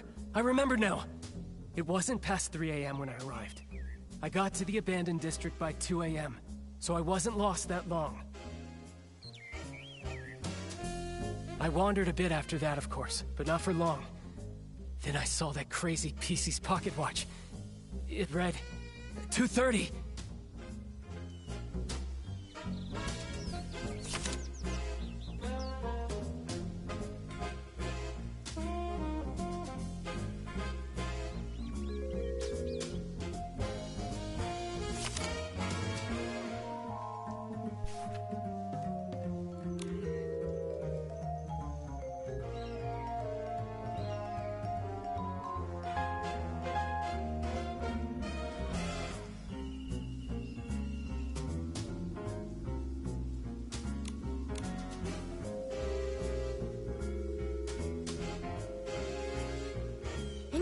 Trying to frame Miss Scarlet. Nikki, we need to figure something out. His story's gotta have holes.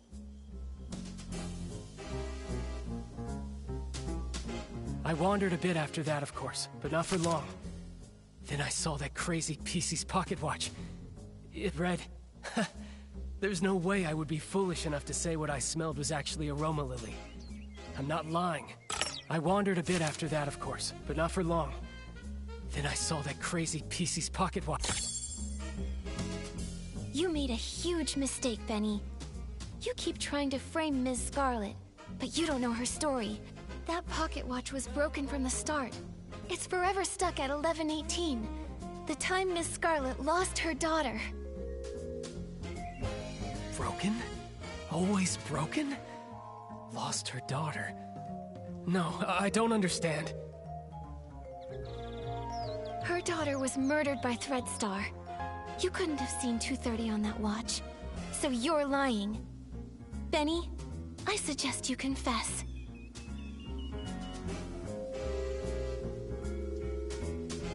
It's over, Benny. Time to admit you lied. We already know your background. You're both Threadstar's villains, sent to the abandoned district to carry out the Golden Vision, right? This is your last chance to redeem yourself.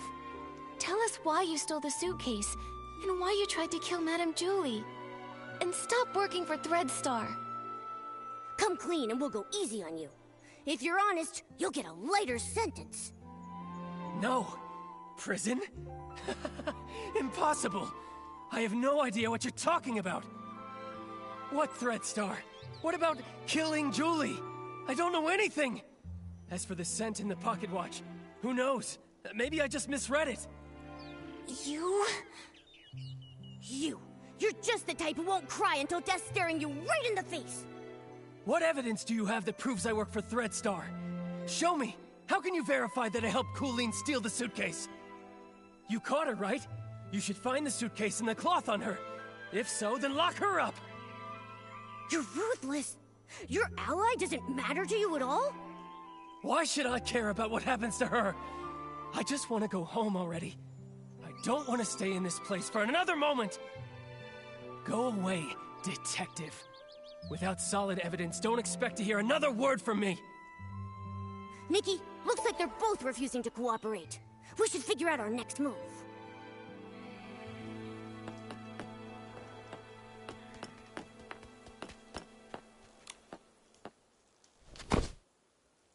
Phew.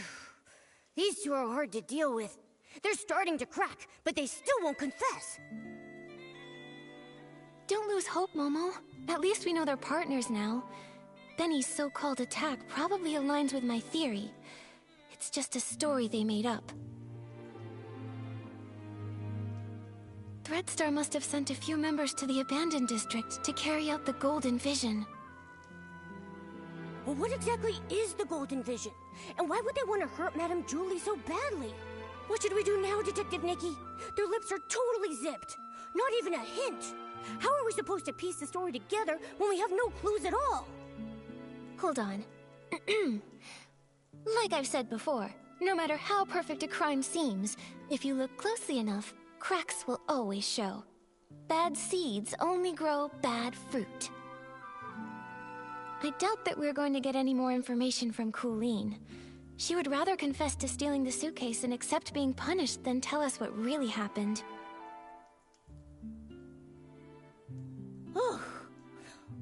Colleen is a pretty tough cookie, you know that? I mean, even if I pulled out my razor-sharp claws, I don't think she would be fazed in the slightest. She's just that tough. But there might still be a chance with Benny. He's desperately denying it, and he insists there isn't any evidence. But if we find solid proof, we might crack him. Unfortunately, the assassination attempt on Madame Julie has no witnesses, and it's hard to find clues from the Esslings. That route probably won't work. Should we start with the missing suitcase case? Yeah. If we can prove that Benny stole the suitcase during all of the detergent poisoning chaos, he won't be able to deny it. And if we can prove Benny's a member of Threadstar, identifying his motive, he probably won't have much of an argument. Makes sense. Detective Nikki, where do you think would be the very best place to start looking for evidence? Your trusty assistant Momo is here and ready to go whenever you need me. Just point me in the right direction and I'll get on it right away. Whether it's Threadstar or Benny, the peices in the abandoned district might not be familiar with them. We'll probably find clues asking guests from Sichia. How about we start by talking to...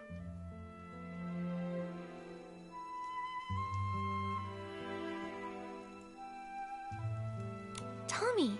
There was a lot of evidence in his old newspapers. It's possible he knows even more about Benny's history. All right, let's get going. With Nikki on the case, we've got this.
Write it all down! Even if I don't make the headlines, at least give me a sidebar mention. Hey! Why, if it isn't Nikki herself! Oh, thanks to you, I was able to dig up the tune that Cersei used to whistle. A melancholy girl gazing at the wheat fields. This means... It means you're really talented to dig up such details. I wonder if you know Benny just as well. That guy only has Madame Julie and Cersei on his mind. Ha! Don't underestimate me! In just a few days, I was able to uncover nearly all the secrets held by those folks from Sichia. Everyone except, of course, for the mysterious Leora. But that's only a matter of time. Please, tell us. Benny? He was a great talent scout who made Cersei famous back in the day. They were both incredibly close to each other. When Cersei won the Golden Sichia Best New Artist Award, Benny cried so hard backstage he couldn't even keep his sunglasses on. Ever since Cersei unexpectedly died, his career dried up. Now, even the drink shop thinks he's bad luck and won't hire him. Yikes! That workplace environment is just brutal. After all, his temper and the scar on his face didn't win him any favors. Not to mention his time in prison. Prison? What happened? I remember it had something to do with Threadstar. Let me check. That briefing was stolen by Mr. Leon. He shouted, "Oh, the ink upon every single one of the newspapers will forever be my stage! I can't wait to get to Barrel Grove and share my art again!" After declaring that, he left in quite a hurry. Who knew that even columnists have to watch out for robberies too? I'll be avoiding him from now on. Sounds like something Mr. Leon would do. I think we should avoid him too. Nikki, what do we do now?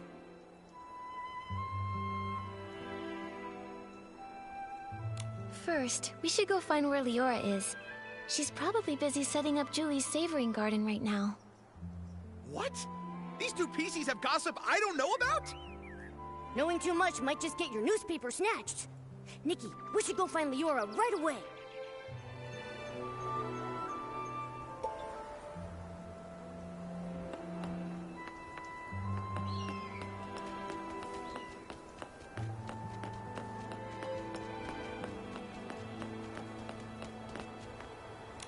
But I don't know which of the seeds will bloom. Who will be the sorceress to get through the storm? There's only one seed for a life. That's from As Rain Falls, As Flowers Bloom, right? It feels so different from what Madame Julie recited. That line only appeared in the premiere. I rewrote it later on. Benny really liked it. Back then, I always liked to oppose things he liked on purpose. After all, he could be pretty harsh. When I first arrived in Sicia, I felt like a bird finally flying far away. But Benny said little birds are light.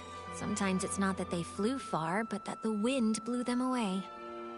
Wow, that was pretty mean. He's always been stubborn. How is the interrogation going?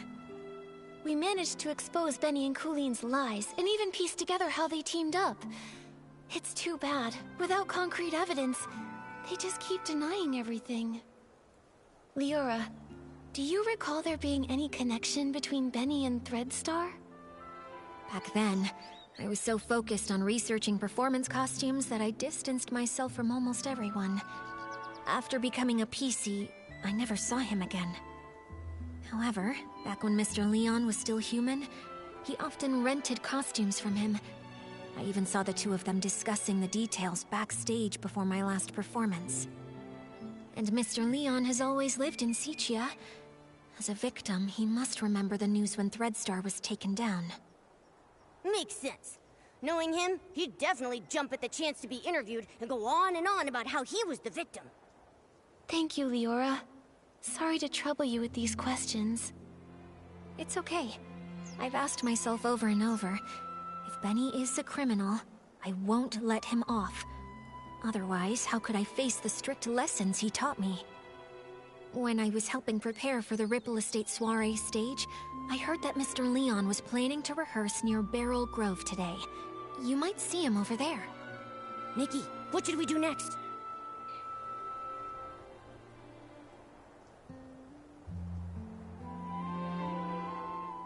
If that's the case, why don't we go directly to Mr. Leon? He was at the scene of the theft, and he might be able to remember some details that were overlooked. Then let's wait for him near the Barrel Grove.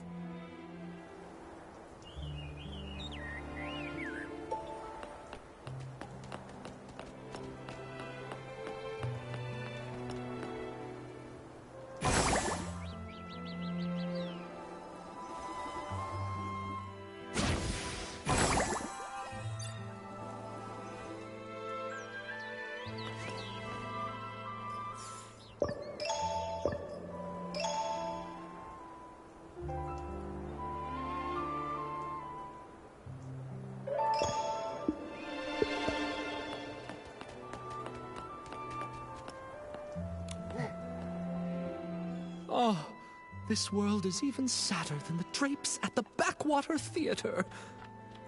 Mr. Leon, sorry to bother you. did you see Benny before or after the poisoning that day? Benny? No, I didn't see him. Why? Do you think he was the one who stole the suitcase? He doesn't honestly think that a few scraps of cloth will cover that broken face of his and hide his shameful past, does he? You seem to know Benny's past well. Of course! It all starts with my own glorious yet lonely past.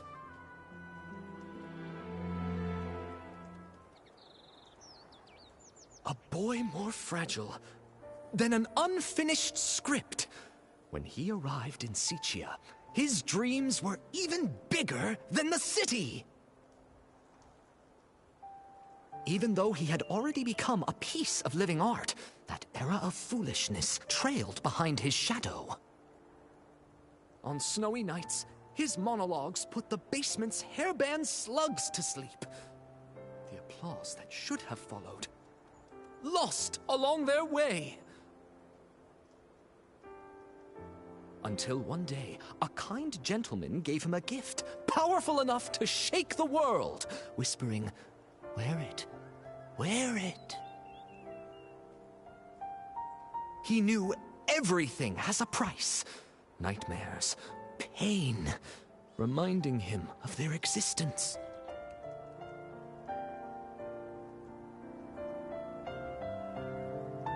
He went back to perform the full submission again and again in hopes to awakening this ignorant era. But he fell, forever left upon the platform leading to his dreams. Could that man be from Threadstar? Ugh. So they used everyone's dreams and it cost your life. But, what does this have to do with Benny? Dear audience, don't be like those who know nothing of art, ready to tear away fate's every secret. Intermission time! Shall we have a little preview of Act 2? Look at you, such furious faces. Surely you've seen through the gods' twisted little trick. Such pitiful jealousy, too afraid to let the true starlight fall upon me.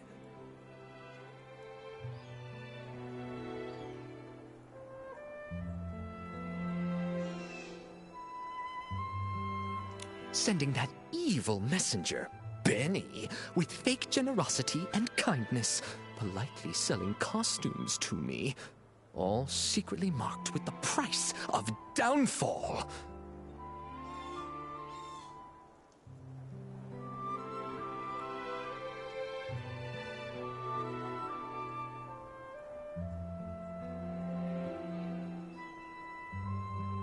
I mean, Benny was Cersei's only agent.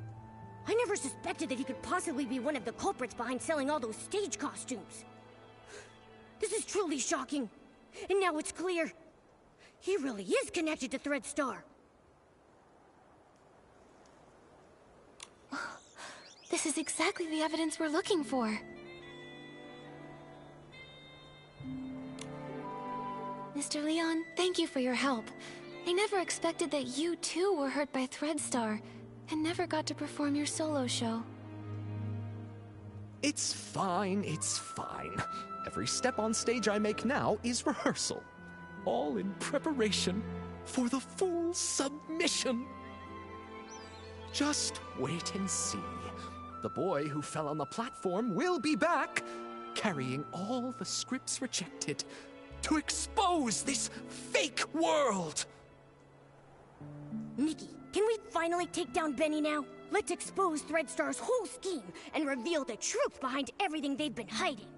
This suggests a link between Benny and Threadstar, but we'll still need solid proof that he's the one who stole the suitcase if we want to expose his secrets. But no one suspected Benny when we investigated the suitcase theft case before. Where do you think we should start digging from here? Miss Nikki. There were plenty of audience members obediently seated under the stage that day. Why not go ask them? You mean... Oh, right! We questioned Squeaky and Belford, but we got caught up with running around. We haven't even interviewed Leora yet. Maybe she'll link Benny to stealing the suitcase. Then what are we waiting for? Come on, let's find Leora and ask her.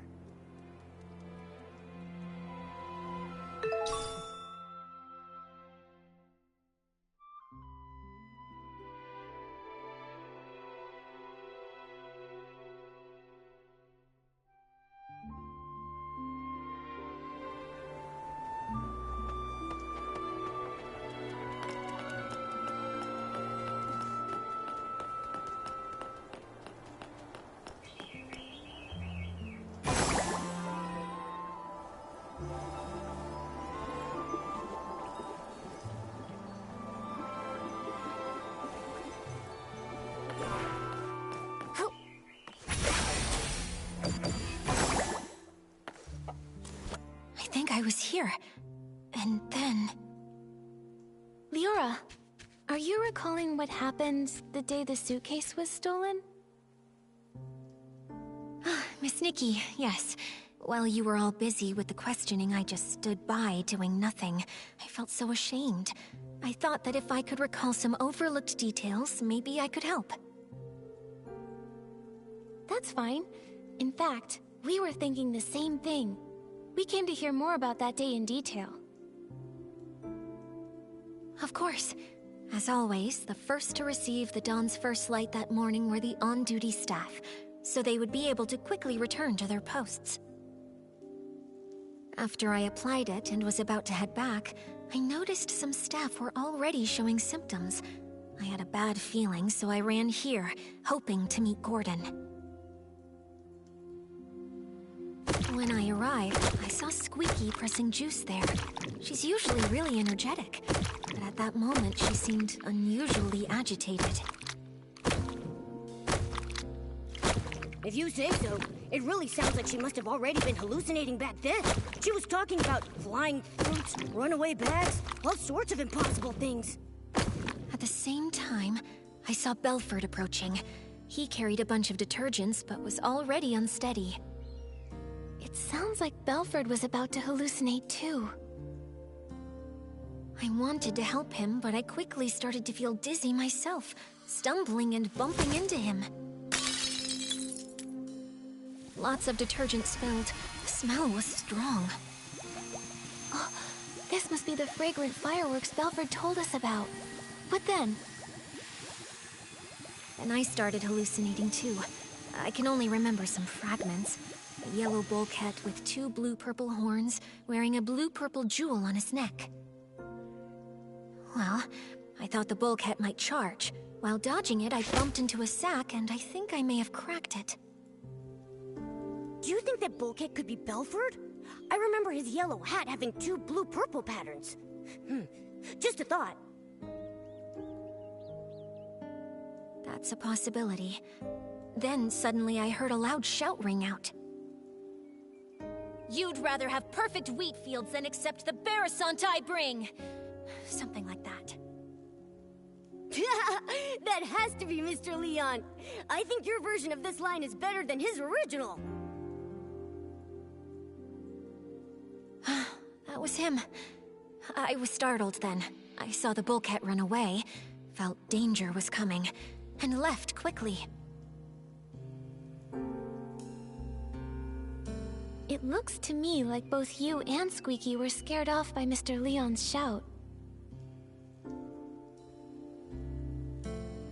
When I came to my senses, I was at a remote water spot, soaked through, and there was no one nearby. So that's what happened.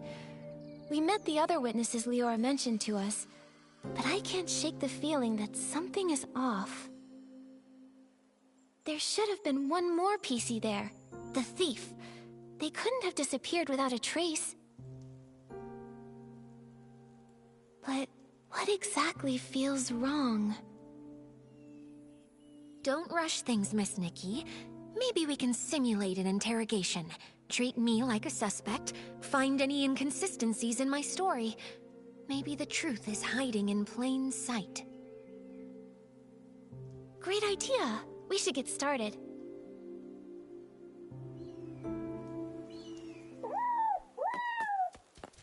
Ready, Miss Nikki? We'll start when you are.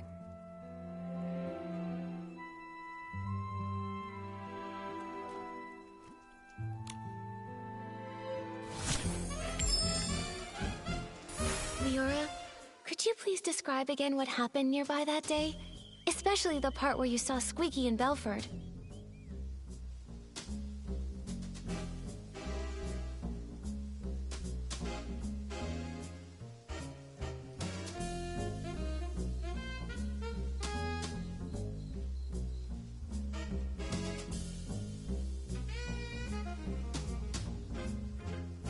Not a problem.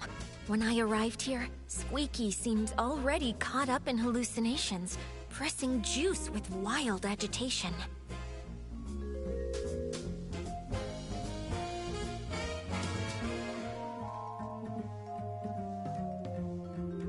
Belford was on the other side, transporting detergent but already unstable. I tried to help but felt dizzy and accidentally bumped into him, spilling the detergent.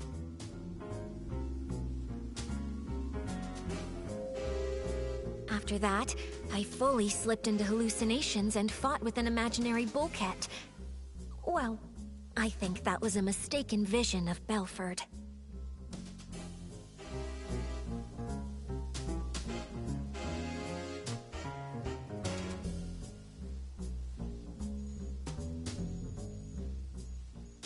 Later, I was startled by Mr. Leon's passionate performance.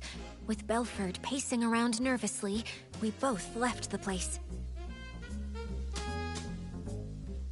That totally not Palm's special blend must be really potent. The hallucinations everyone had were so different. Detective Nikki, do you see anything suspicious?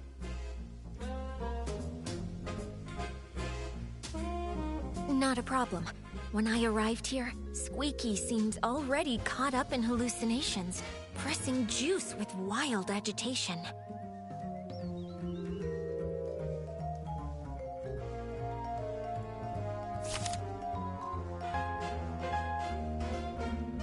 It seems consistent. Not a problem.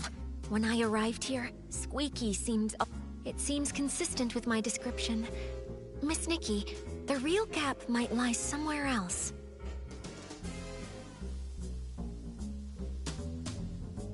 Not a problem. When I arrived, Belford was on the other side, transporting detergent but already unstable. I tried to help but felt dizzy and accidentally bumped into him, spilling the detergent.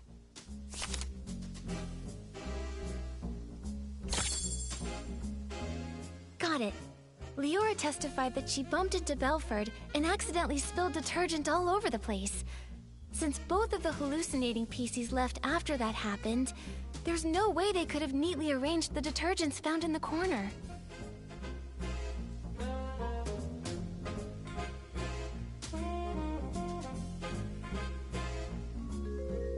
But last time we investigated here, we saw lots of organized detergent bottles near where they bumped into each other.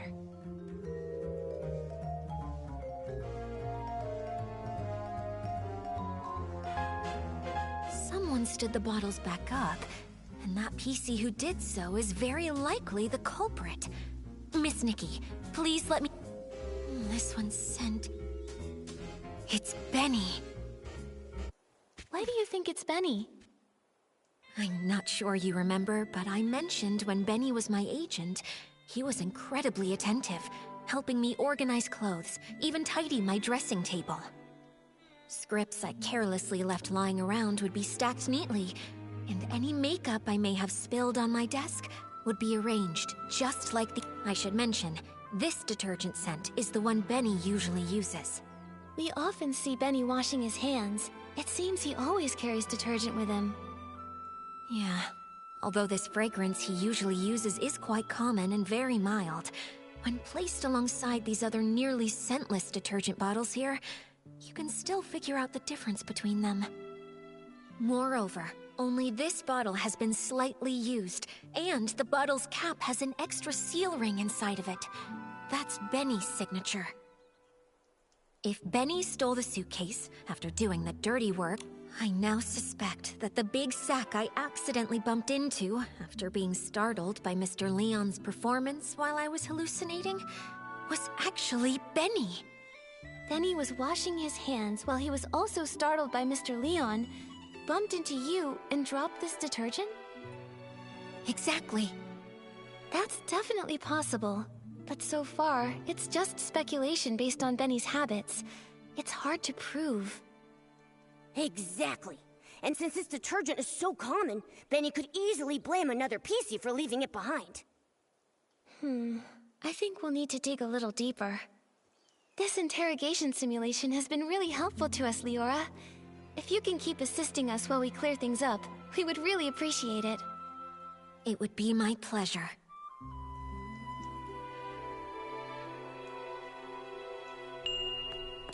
Ready, Miss Nikki? We'll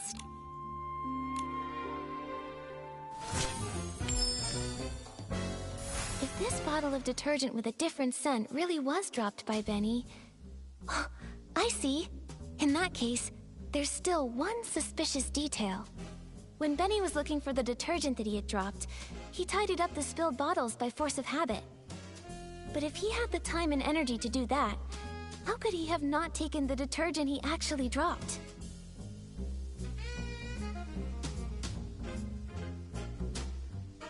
Indeed. In his case, not having detergent is probably as bad as not wearing clothes. I think maybe he did take a bottle of detergent, just the wrong one. Miss Nikki, what do you think?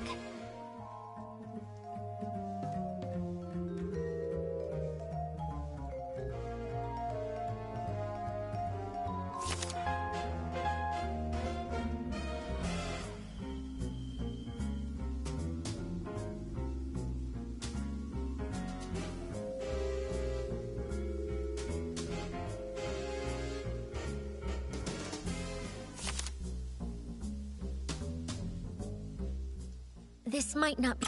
I think maybe he did take a bottle of detergent. This might not be related to what we're discussing now. What we need to figure out is what it...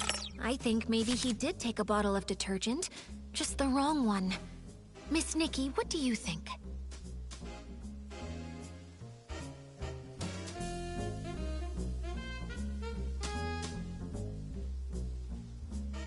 This might not be related. I think maybe he...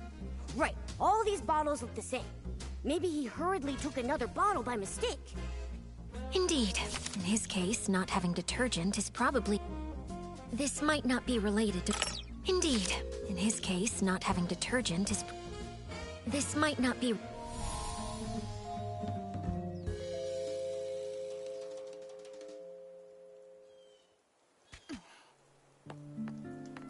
Ready,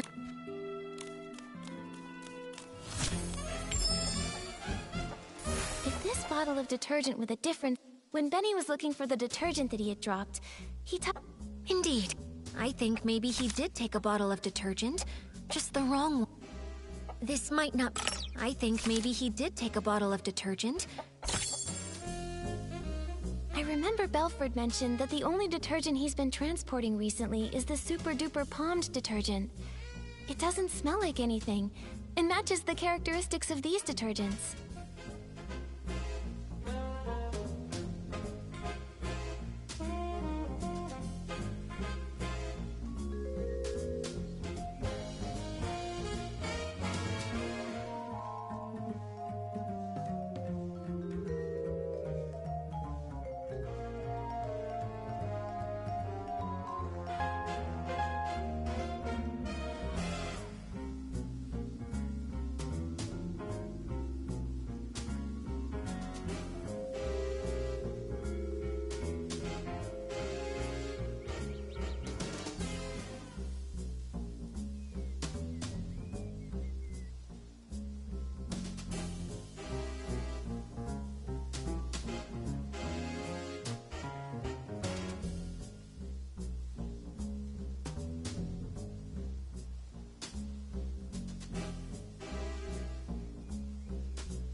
I see. Since the bottles all look alike, and the scent difference is minimal, it doesn't surprise me that he grabbed the wrong detergent in a hurry.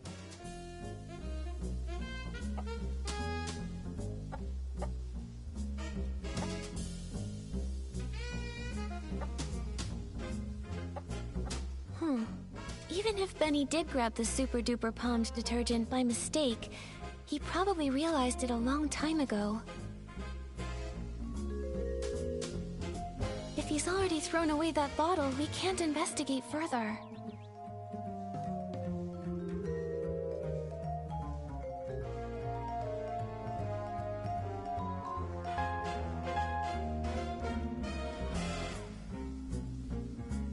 Maybe we can find supporting evidence from other testimonies.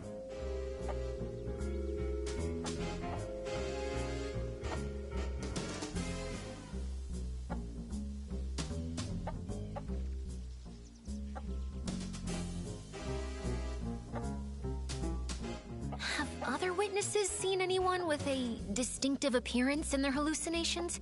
Like how I saw a sack with a big tear.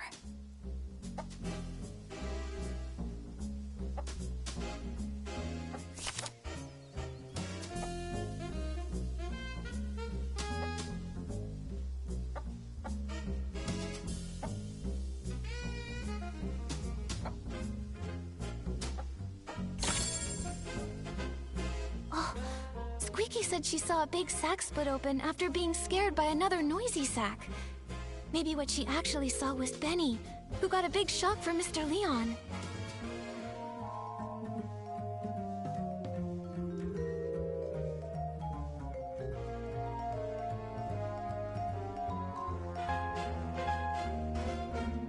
That's definitely possible. Looks like I'm not the only one who saw a hallucination resembling Benny.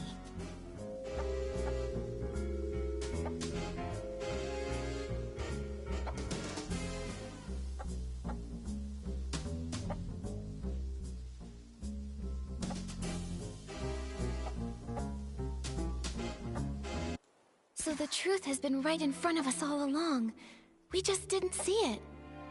Great! Now we have both the detergent he dropped and the descriptions mentioned in everyone's testimony. Nikki, can we go interrogate Benny now? I'm still a bit worried. Will these ambiguous pieces of evidence really make him confess? I also feel something's missing. From what I understand of Benny, the more stressful the situation, the more eloquent he gets. We've seen that behavior before. Even with a mountain of evidence, he just keeps arguing. Hey, could this be a trait of a showbiz manager? Huh, you could say that. In the ruthless entertainment world, it was a skill he really took pride in. Given his personality, when faced with this evidence, he'll probably claim he was poisoned and ran to the scene, but he'll firmly deny touching the suitcase. Yeah, I can picture that. Looks like we need solid proof to show he did actually come into contact with Madame Julie's suitcase. Leora, please help me one more time. Just one last interrogation simulation.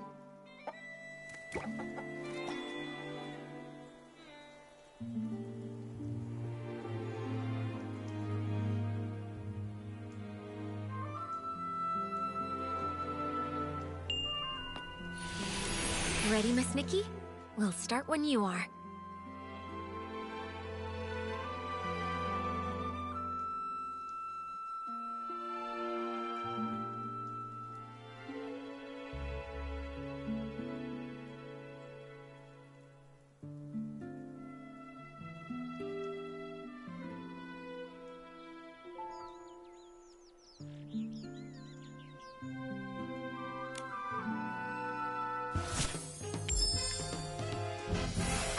Key is right here. How can we prove that Benny made contact with Madame Julie's suitcase?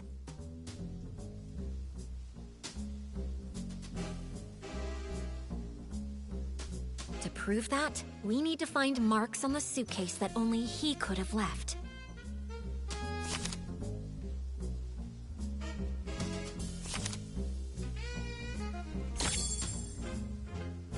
Madame Julie's suitcase is covered in dirt and scuff marks.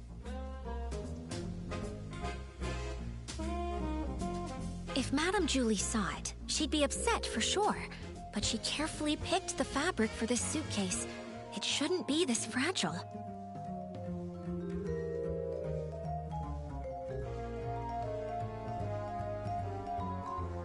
Dirt or wear and tear. These might be the crucial clues to cracking the case.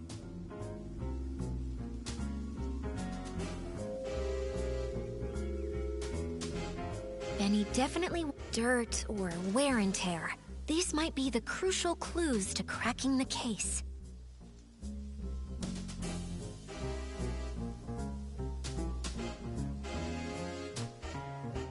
Benny definitely washed his hands with the super-duper pumped detergent he grabbed by mistake, but this detergent doesn't have any distinctive scent.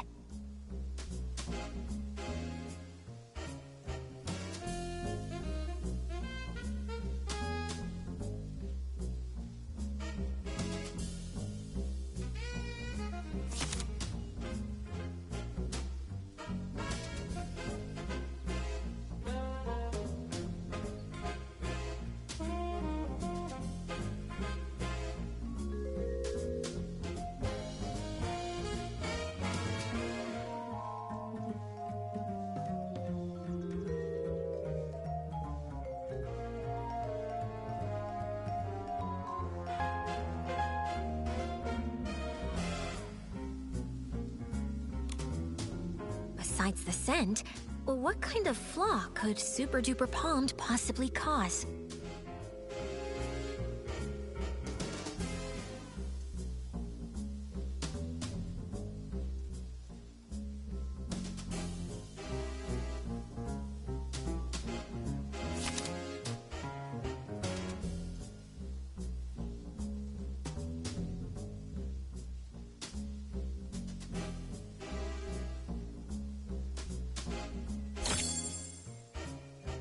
Alan once told us that Super Duper Palmed can amplify the effects of other types of detergent. So powerful. That's especially true when it's combined with One Breath Bliss and One Wash Fresh detergents.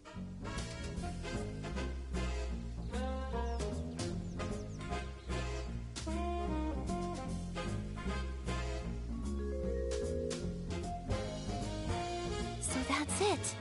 Madame Julie's suitcase has always been maintained with One Wash Fresh, and that detergent has deeply soaked into the fabric. That's why Gordon could make a special tracking reagent to help us find the suitcase. But when One Wash Fresh is mixed with Super Duper Palmed, it becomes a detergent with cleaning power that's too strong.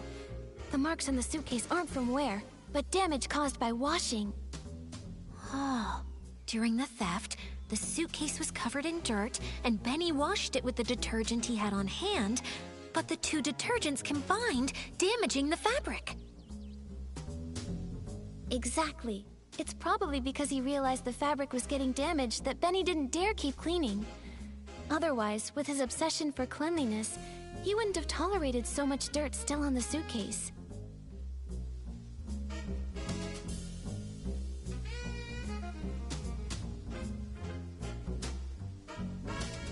Leora, could you help think this through? With this evidence, is there any way he could still deny it?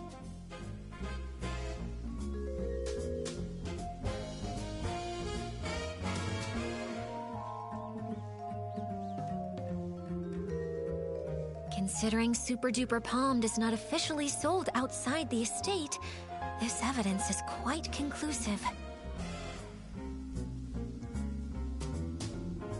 If he were desperate enough to fight back, maybe he would try to claim the marks were there before the theft?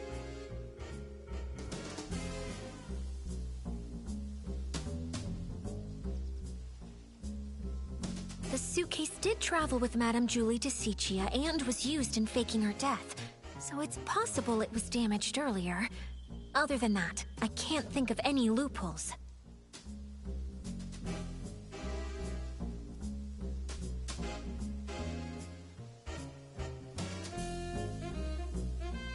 But when One Wash Fresh is mixed with Super Duper Palmed, it becomes a detergent with cleaning power that's too strong. The marks on the suitcase aren't from wear, but damage caused by washing.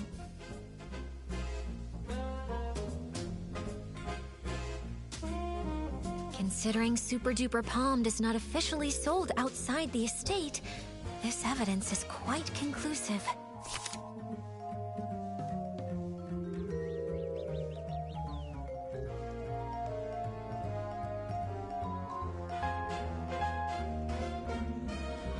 If he were desperate enough to fight back, maybe he would try to claim the marks were there before the theft? The suitcase did travel with Madame Julie to Sichia. That might not be enough to The suitcase did travel with Madame Julie to Sichia and was used in faking her death, so it's possible it was damaged. If he were desperate enough to considering Super Duper Palmed is not officially sold outside, that might not be enough. Considering Super Duper Palmed is not officially sold outside the The suitcase did travel with Madame Julie to Sichia and was used in faking her death, so it's possible it was damaged earlier. Other than that, I can't think. That might not be enough to The suitcase did travel with Madame He's got nowhere left to run. If he were we can't let him get away with that excuse. Nikki, think fast. How can we prove the suitcase didn't have those marks before? If he were desperate enough to fight back, maybe he would try to... That might not be enough. If he were desperate enough to fight back... This is it. This is the photo Palmy took when the choo-choo train delivered Madame Julie's suitcase. Look, the suitcase looks perfect here.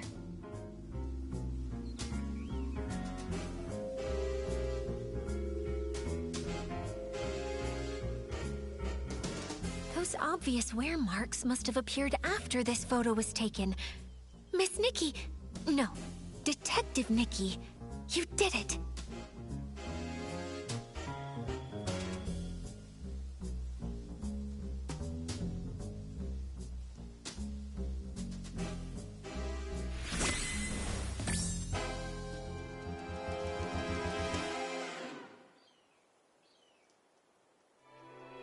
So this is what really happened that day. While everyone was hallucinating, Benny snuck onto the scene. No one knew that a new guest had arrived at that time, except for Colleen. After stealing the suitcase, Benny washed his hands out of habit, using the detergent he'd brought. Then, Mr. Leon shouted his lines, startling all the peices.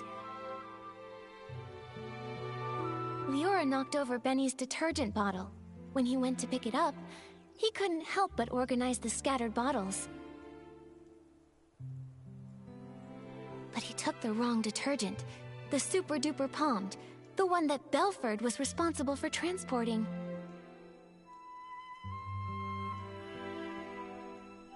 Then he left with the wrong detergent and the suitcase.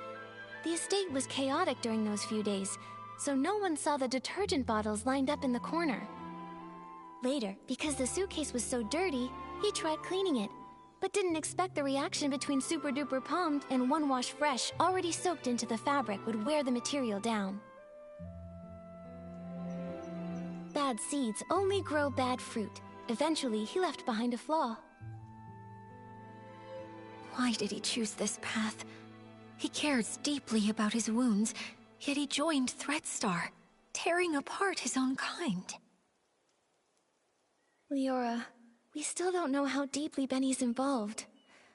Let's talk to him first, before we make a call. Yeah. Although he definitely helped steal the suitcase, we haven't found any other clear sign of wrongdoing. The ledger isn't his, and the Golden Vision notes aren't with him either. He already served a century in prison and got hit by his own accomplice. Before we jump to conclusions and decide whether he's truly a bad PC or not, we need to gather all the facts, piece everything together, and see the full story for ourselves. Prison? I guess I didn't know everything about him. Actually... It's fine, Mr. Momo. Thanks for helping uncover the truth. If Benny really is a key member of Threadstar and tried to harm Madame Julie, I'll personally bring him to justice. Even if he's got his reasons, or if he introduced Threadstar to me, even without meaning to, I want to hear it from him directly. Right. Before we find Benny, let's take this suitcase to Alan's for an inspection. With a professional detergent expert's report proving that 2 detergents made these marks, our interrogation will be stronger. All right, let's go. With Nikki and Momo on the case, and Leora helping out too, there's no way we can fail. We're definitely going to catch him.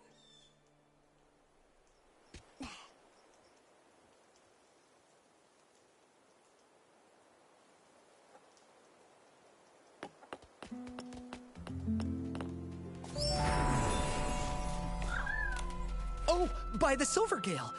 Isn't this Madame Julie's suitcase? You found it! But why is it so dirty and damaged? The Sovereign of Sexy should always be elegant, charming, and flawless from their head to their toes. Oh, I can't stand seeing this!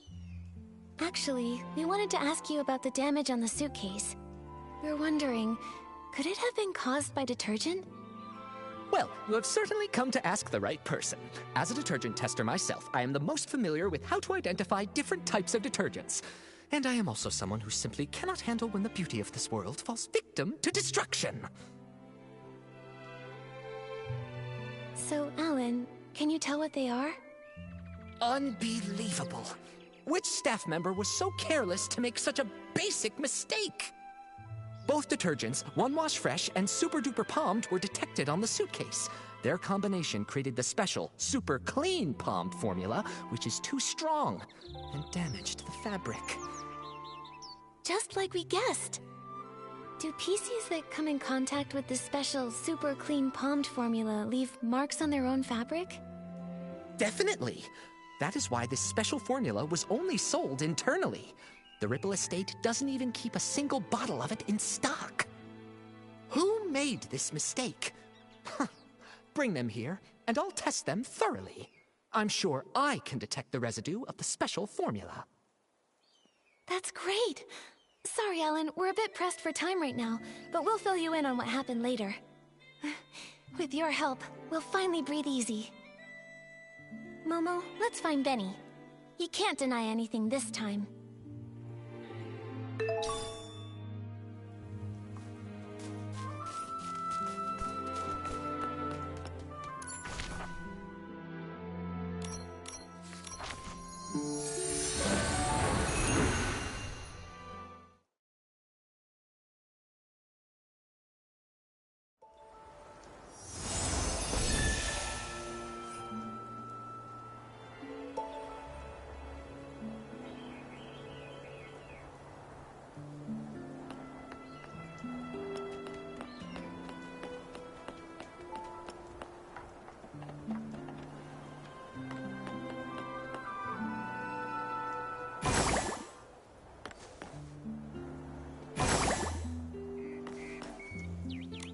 Here we go again. When will this end?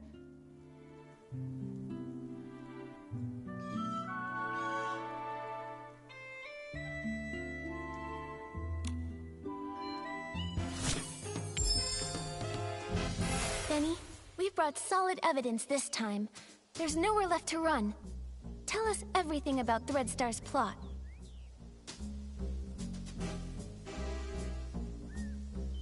No way. You're just trying to trick me. You really think I'd believe you? How many times do I have to repeat myself? I've got nothing to do with Threadstar!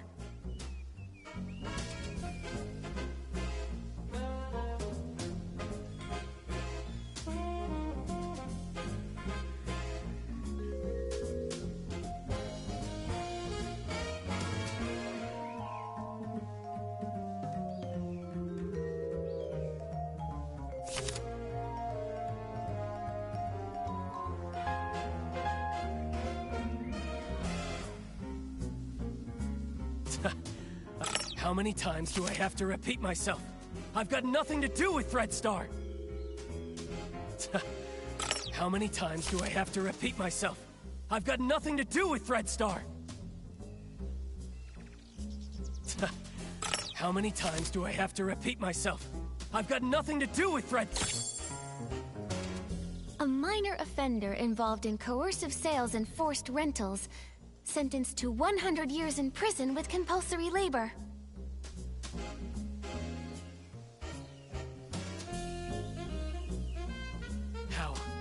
How did you find this?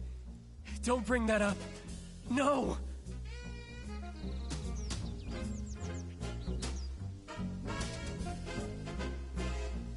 You served Threadstar centuries ago, and we should believe you're not involved with them now?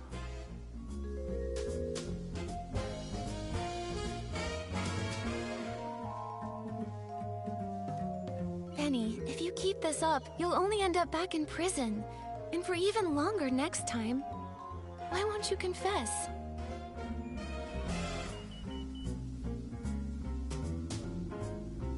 No!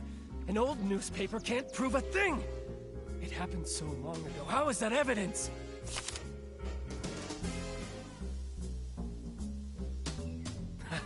No proof? No! I never stole the suitcase, or tried murdering Julie. Colleen! She's the one who did... No.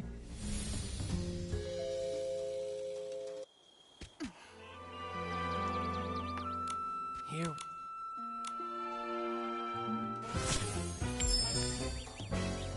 Benny, we've brought solid evidence. No way. You're just trying to trick... How many times do I have to repeat myself? I've got nothing to do with Threadstar! I thought... How many times do I have to repeat myself? I've got nothing to do with Threadstar! How many times do I have to repeat myself? I've got nothing to do with Threadstar! A minor offender involved in coercive sale. How? You served Threadstar century. Benny, if you keep this up, you'll No! I never stole the suitcase, or tried murdering Julie. Colleen! She's the one who did it!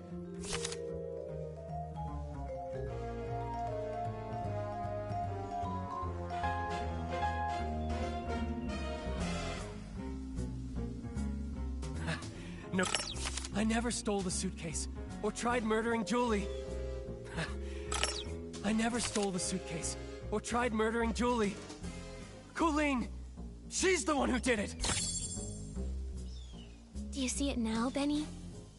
Madame Julie's suitcase has traces from the mixture of Super Duper Palmed and One Wash Fresh. The latter being... So what?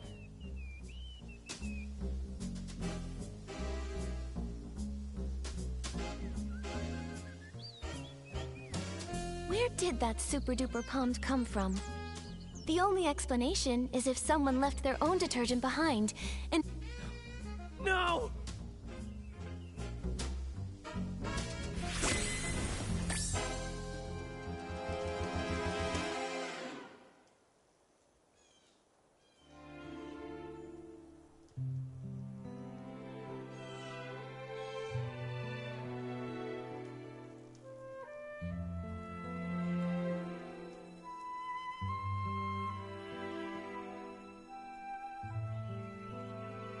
Actually, we've got another crucial piece of evidence. If a professional investigator examines you, they'll tell whether you're truly as clean as you claim. Maybe you ended up just as over-clean as the suitcase, after coming into contact with the same mix of Super Duper Palmed and One Wash Fresh. Enough! Enough! Stop talking about things I already know! I know I damaged the suitcase. I know I hurt the peices. I know I'm an accomplice, but I've already tried to break away. Why can you just not let me go?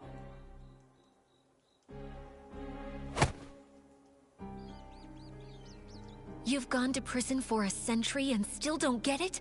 A bad seed always bears bad fruit. Some mistakes should never have been made. You don't know anything! What if that bad seed was just me being born? What if his dream was to be a perfect star, but an accident ruined his face? What if I was born from the nightmare wrapped in that damaged costume from such a disaster? That seed wasn't bad. Even with that scar, you're still an excellent talent scout, helping a country girl step onto the stage. And your insistence on prop safety spared her from the same fate. How? How did you know? Cersei? Yes. I've always wanted to ask her something. If I had not insisted on the original schedule that day, would she never have fallen? She was doomed to die. How come? No, I should have known. I rented those costumes. I just didn't dare to think about it. I always... After I got out, I was a ragged scrap with a 100-year sentence, shunned by everyone.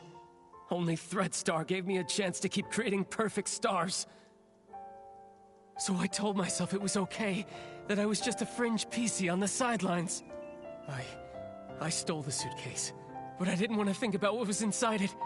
I kidnapped the pieces, but I didn't want to see what happened to them afterward. A crime is still a crime. No matter how you tried to dodge it before, this time you still bared your claws at Madame Julie and tried to kill her. I didn't. I'm not qualified to do such an important mission. Coolin assigned my tasks. She didn't even tell me Julie was still alive. Julie was still alive. Leora, do you remember that when we were investigating in the Ripple wine cellar, Coolin said that too? She did. She seemed unaware that Julie faked her death. The attack on Madame Julie... Could the real mastermind still be hiding in the abandoned district? We need to ask Coolin again. She won't cooperate. She joined Threadstar to find her missing twin brother. That's the only thing she truly cares about. Missing? What else do you know about Coolin? She'd rather talk to birds than to other PCs. Maybe because she once had a celeb crow named Cece. She's always been closer to those birds than PCs. Cece? Could it be... This scarf! Tommy said Mr. Simon and his sister once raised a celeb crow called Cece together.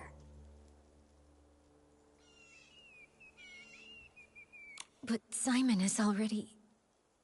Leora, would you be able to visit Tommy and borrow Mr. Simon's relics? I think we have a lot to discuss with Coolin now. Okay, I'll be right back. You'd better help her see things clearly. She doesn't need to live the way I did. There's just one more thing, Benny. The regret from back then shaped who I am today. A patched-up me, someone with courage and patience, no longer afraid to face the truth. All the wounds, regrets, mistakes, everything is fixable. I hope you can forgive your own scars.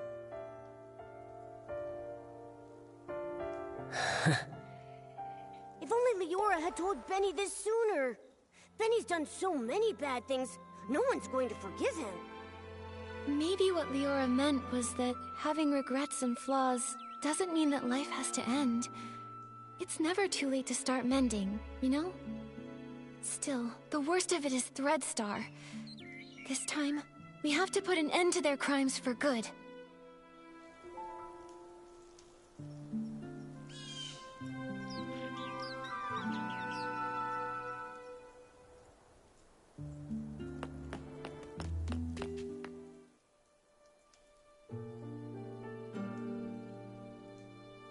This again? Ask away. You're wasting your time. That's where you're wrong. We've discovered something we'd like to show you.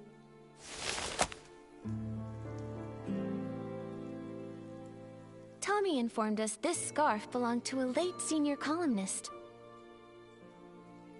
He was on his way home, planning to give this scarf with its subtle bird embroidery to his sister.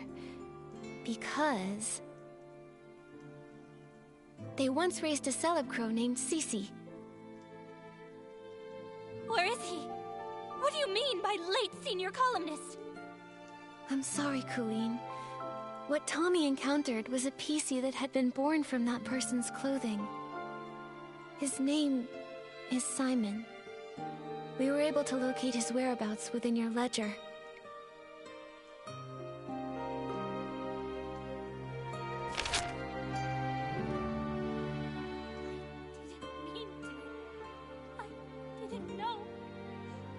I didn't know!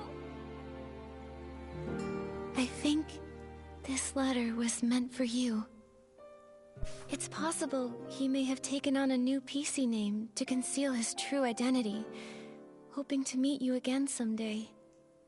But I'm sure that hearing that new name, it must have felt very unfamiliar to you. I've been waiting for him to come home. I took my medicine.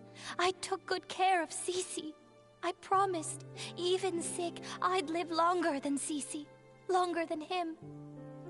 I wrote the newspaper letter to every address listed in our book. Later, I went knocking door to door. None of them knew. He'd gone too far away. I then became a PC, and my brother. There must be another PC born from his closet. I waited and waited for such a long time. I kept all of his clothes safe. But why, brother, why did you leave me all alone? His strongest wish was to go home and see his sister. He only had the clothing he wore outside. The road home was too long. Why did you think joining Threadstar would help you find your brother? The final costume, the forbidden outfit, can capture every gaze and control every mind. So many people walk the streets of Sichia and beyond. There are so many cities that are just like it. I won't be able to find my brother in all of that. Unless the outfit's finished. Whoever wears it only needs to stand on the stage and ask one question for me. That's all. The forbidden outfit. So that's Threadstar's ultimate goal? That's absolutely crazy! You knew full well that it was an evil power. Beyond all that, you were fully aware that the PCs you ordered to be kidnapped had loved ones who would be devastated, their hearts broken because of your actions. You know that pain better than anyone. To hurt others for your own desires, that's incredibly selfish.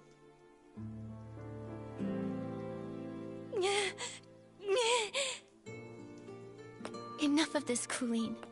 Don't you ever commit these evil acts again. I'm sorry.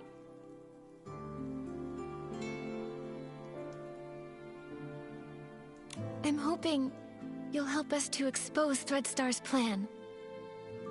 The forbidden outfit is almost complete.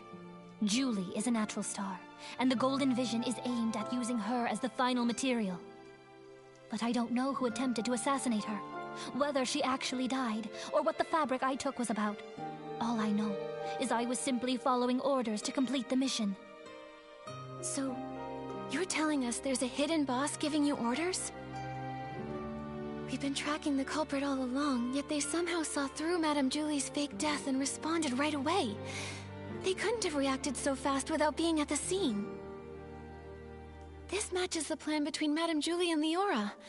Right here, in the Abandoned District, lies the true mastermind behind all of Threadstar's evil plans. The problem is, we still can't figure out who they are. No matter how many accomplices they have, we'll catch them all! Right. Madame Julie got hurt, so she's probably still resting now. When it's daytime, we should talk to Madame Julie.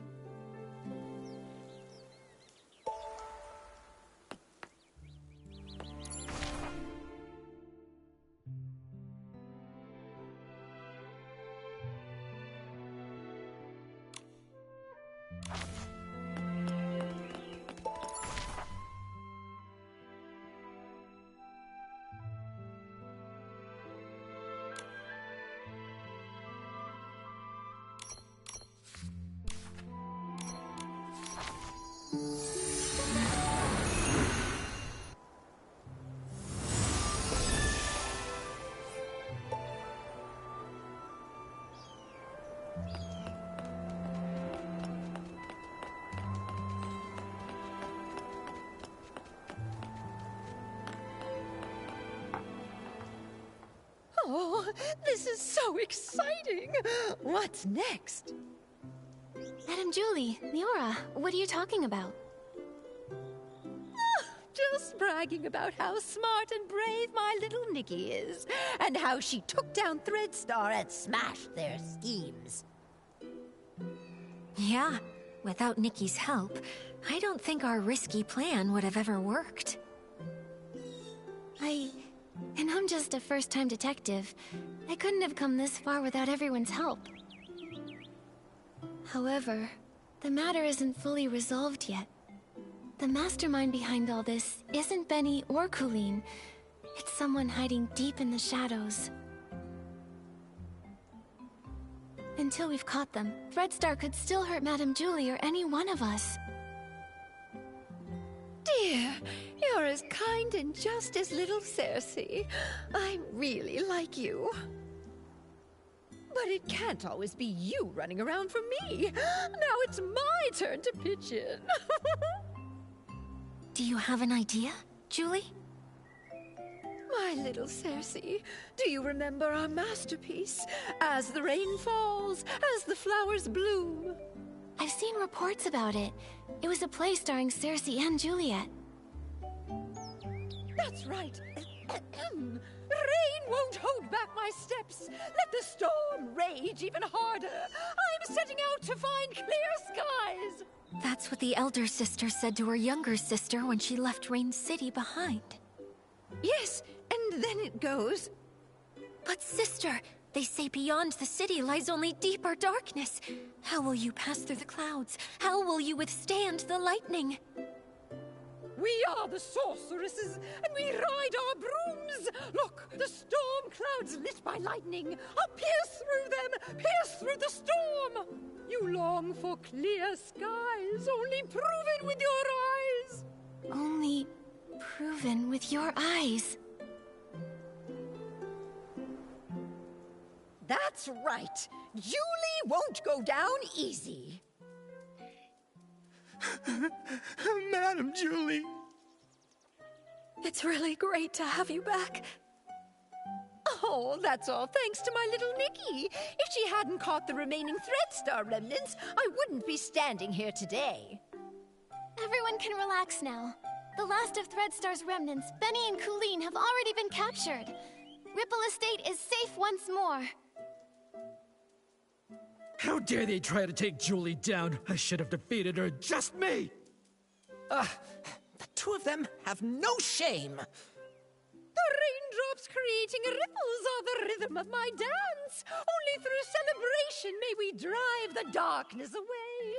Friends, let's celebrate together. The Ripple Estate soiree is about to begin. Yay! When the mastermind thinks we've lowered our guard and tries to strike Julie again, we'll get them right away and end this forever.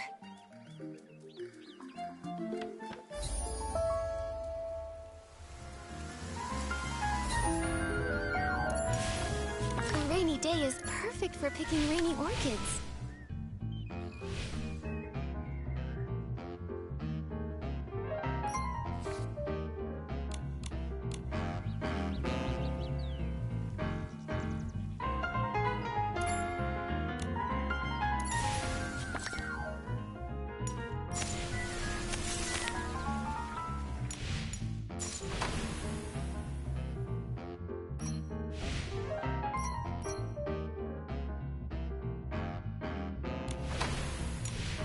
The wind is picking up. Momo, be careful. Don't blow away. It's just a light breeze. I'm not worried at all.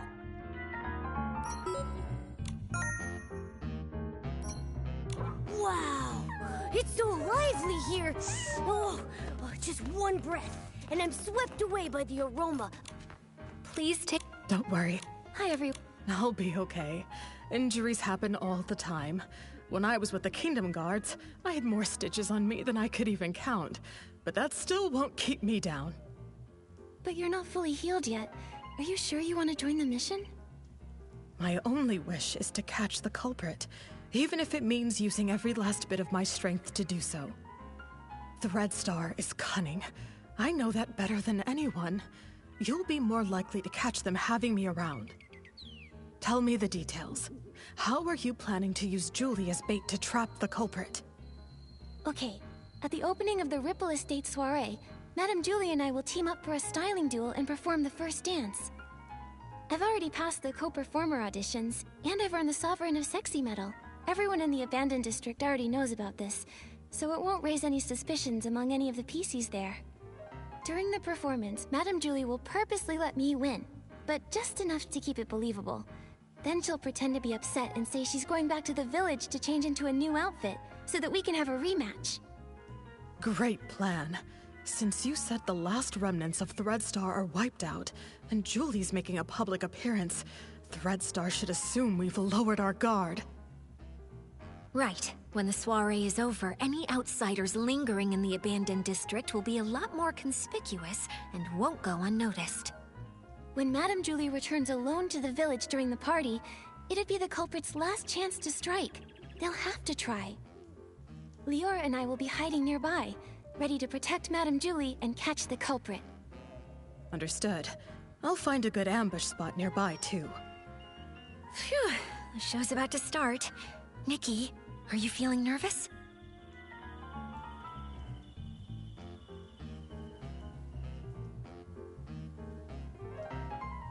Of course. Madame Julie's volunteered to be the bait.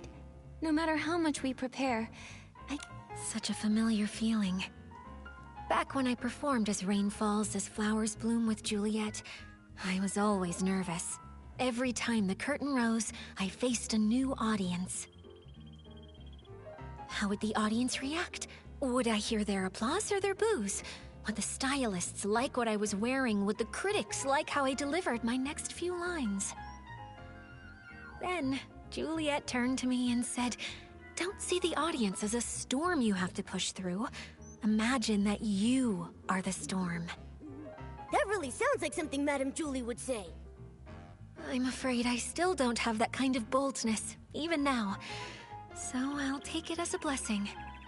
Yeah, no matter what tricks the culprit pulls, if we execute the plan well, we'll catch them for sure.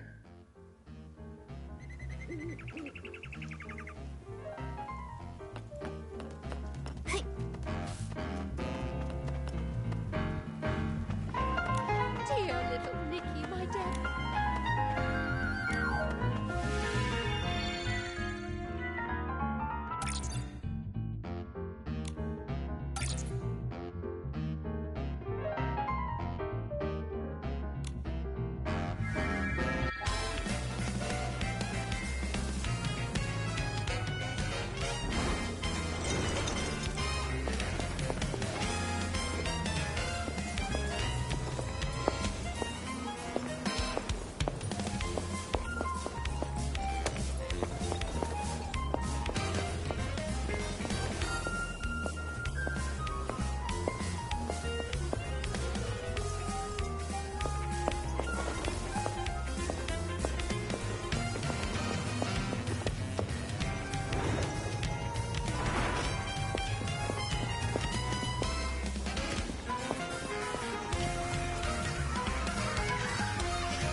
Since I've had this much fun. One more dance, just one more. Madame Julie, I've already beaten you once in front of everyone. I don't want to look like I'm disrespecting the Ripple Estate. Oh, what nonsense. Do you think I, Julie, am afraid to lose? Don't underestimate the Sovereign of Sexy. I've still got an ace up my sleeve. Gordon made me an outfit that's full of whim.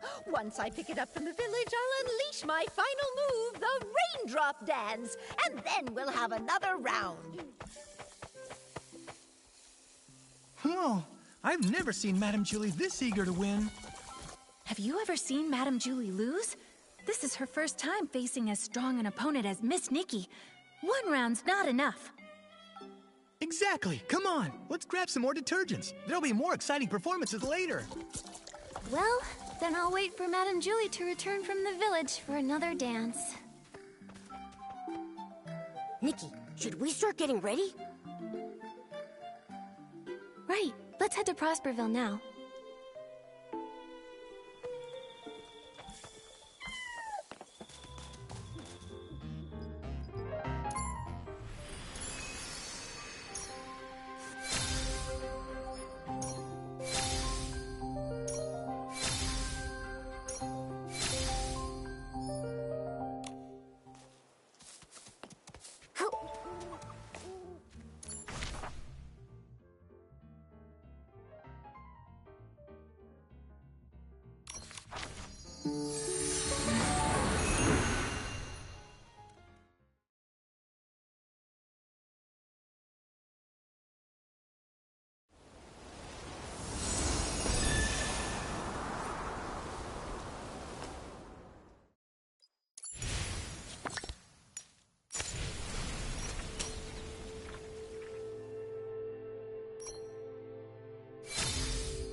She stands in the rain, atop the tallest spire in the Rain City.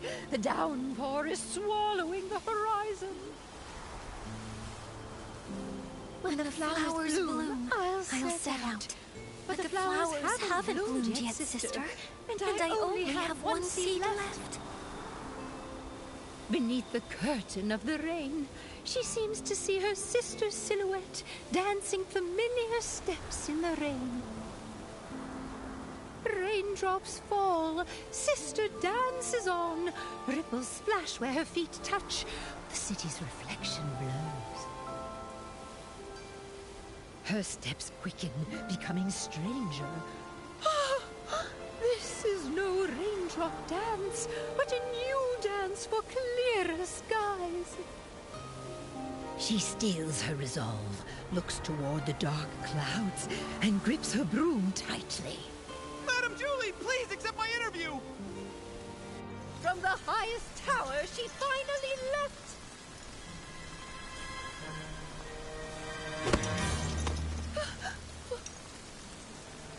What a nuisance. Catch him!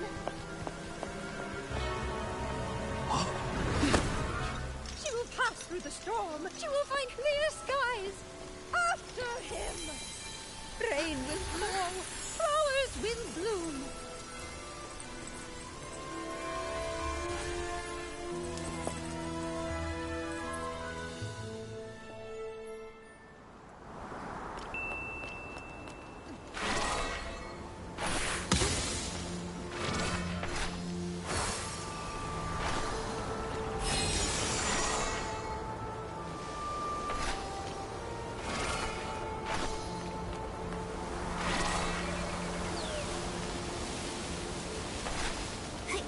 Watch out, Nikki! Leon can summon S-lings!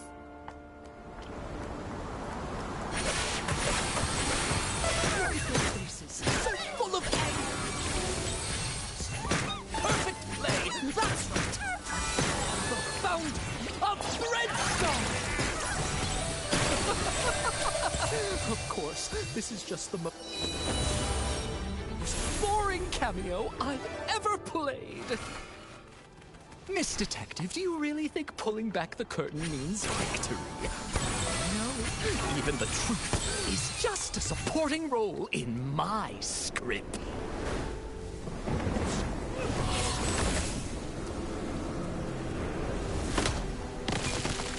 Miss Scarlet!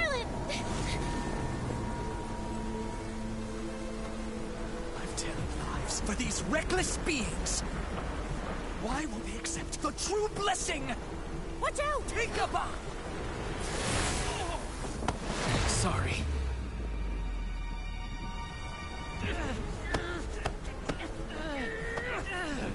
No, it can't be! Do not look down on me!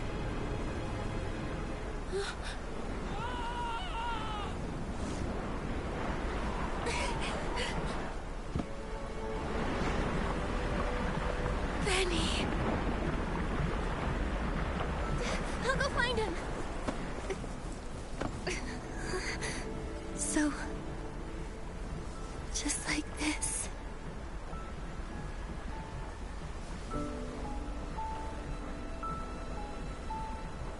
Small flower braids in rows, the dreaming child with secrets glows. Wind blows soft on the ridge. Nikki. Sending our sorrows off the bridge. Birds leave their nest and fly so high. Clouds they will pass quietly by. Sing all day long this ancient song.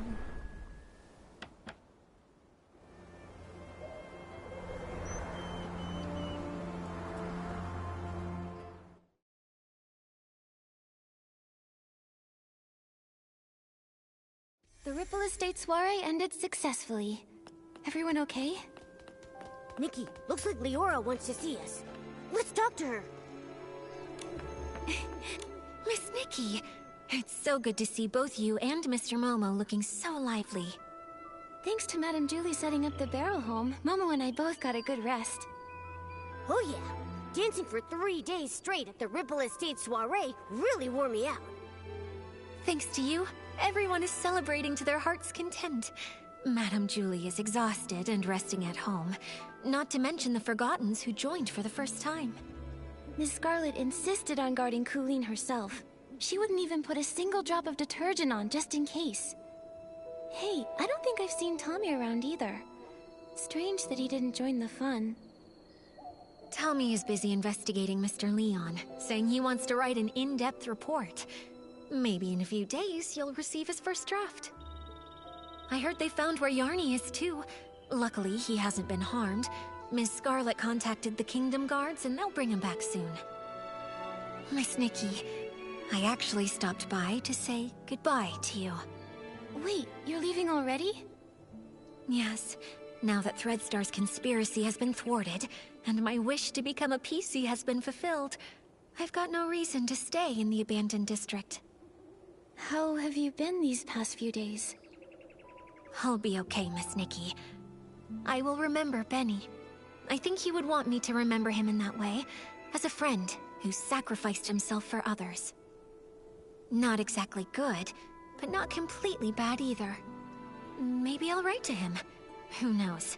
It might help, writing letters from different corners of the continent, telling him that even an imperfect being can still find other ways to live. Yes. The wind has stopped, and the birds can finally fly free. Leora, I believe you'll also find your own dream on the road. Do you mind if we see you off? Of course. I may not be as good at showing feelings as Madame Julie, but Miss Nikki, though we haven't known each other for long, you should know that you're the human I respect and like the most. I am hoping to set off with your blessing. I plan to leave before sunrise. Please meet me at the Ripple Estate platform. A journey brought by the train must also end with the train.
beautiful.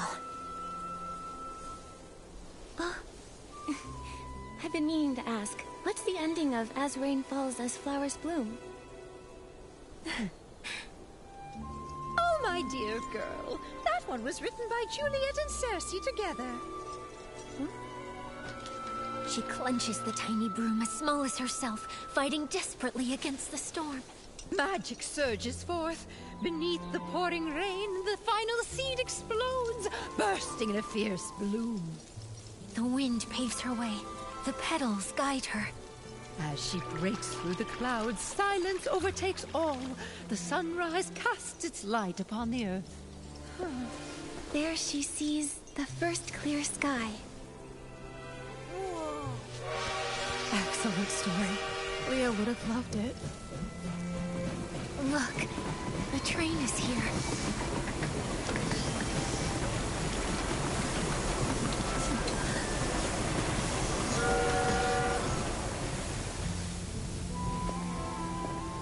Goodbye, Miss Leora. Bon voyage. Travel safely. Right. Nikki and I will both miss you. You two. I'll miss you both so much. Oh, little Leora, at times like this, you know I always have too much to say. But I don't want to hold you up. I'll skip the fuss and simply wish you never-ending joy and freedom that knows no bounds. Thank you, Julie. Take care of yourself. Miss Scarlet, you know if you change your mind, I can leave it with you. Don't worry about me, kiddo. Take it with you. Take Leah to see the faraway places. This world is beautiful, isn't it? Let's go. Time to leave. Goodbye.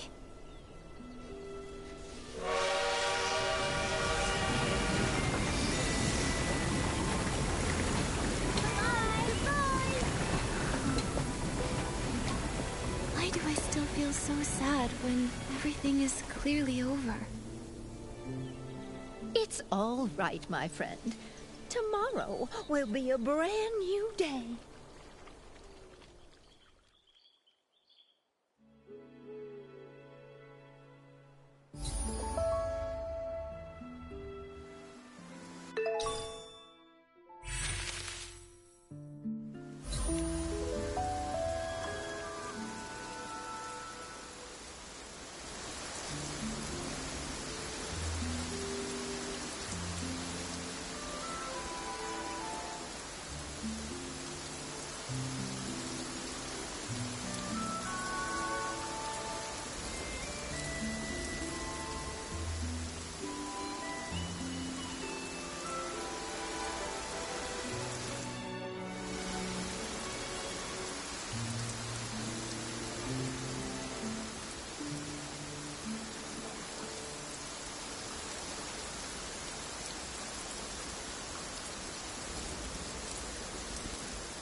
When I turn around, I always see Momo stepping on my shadow.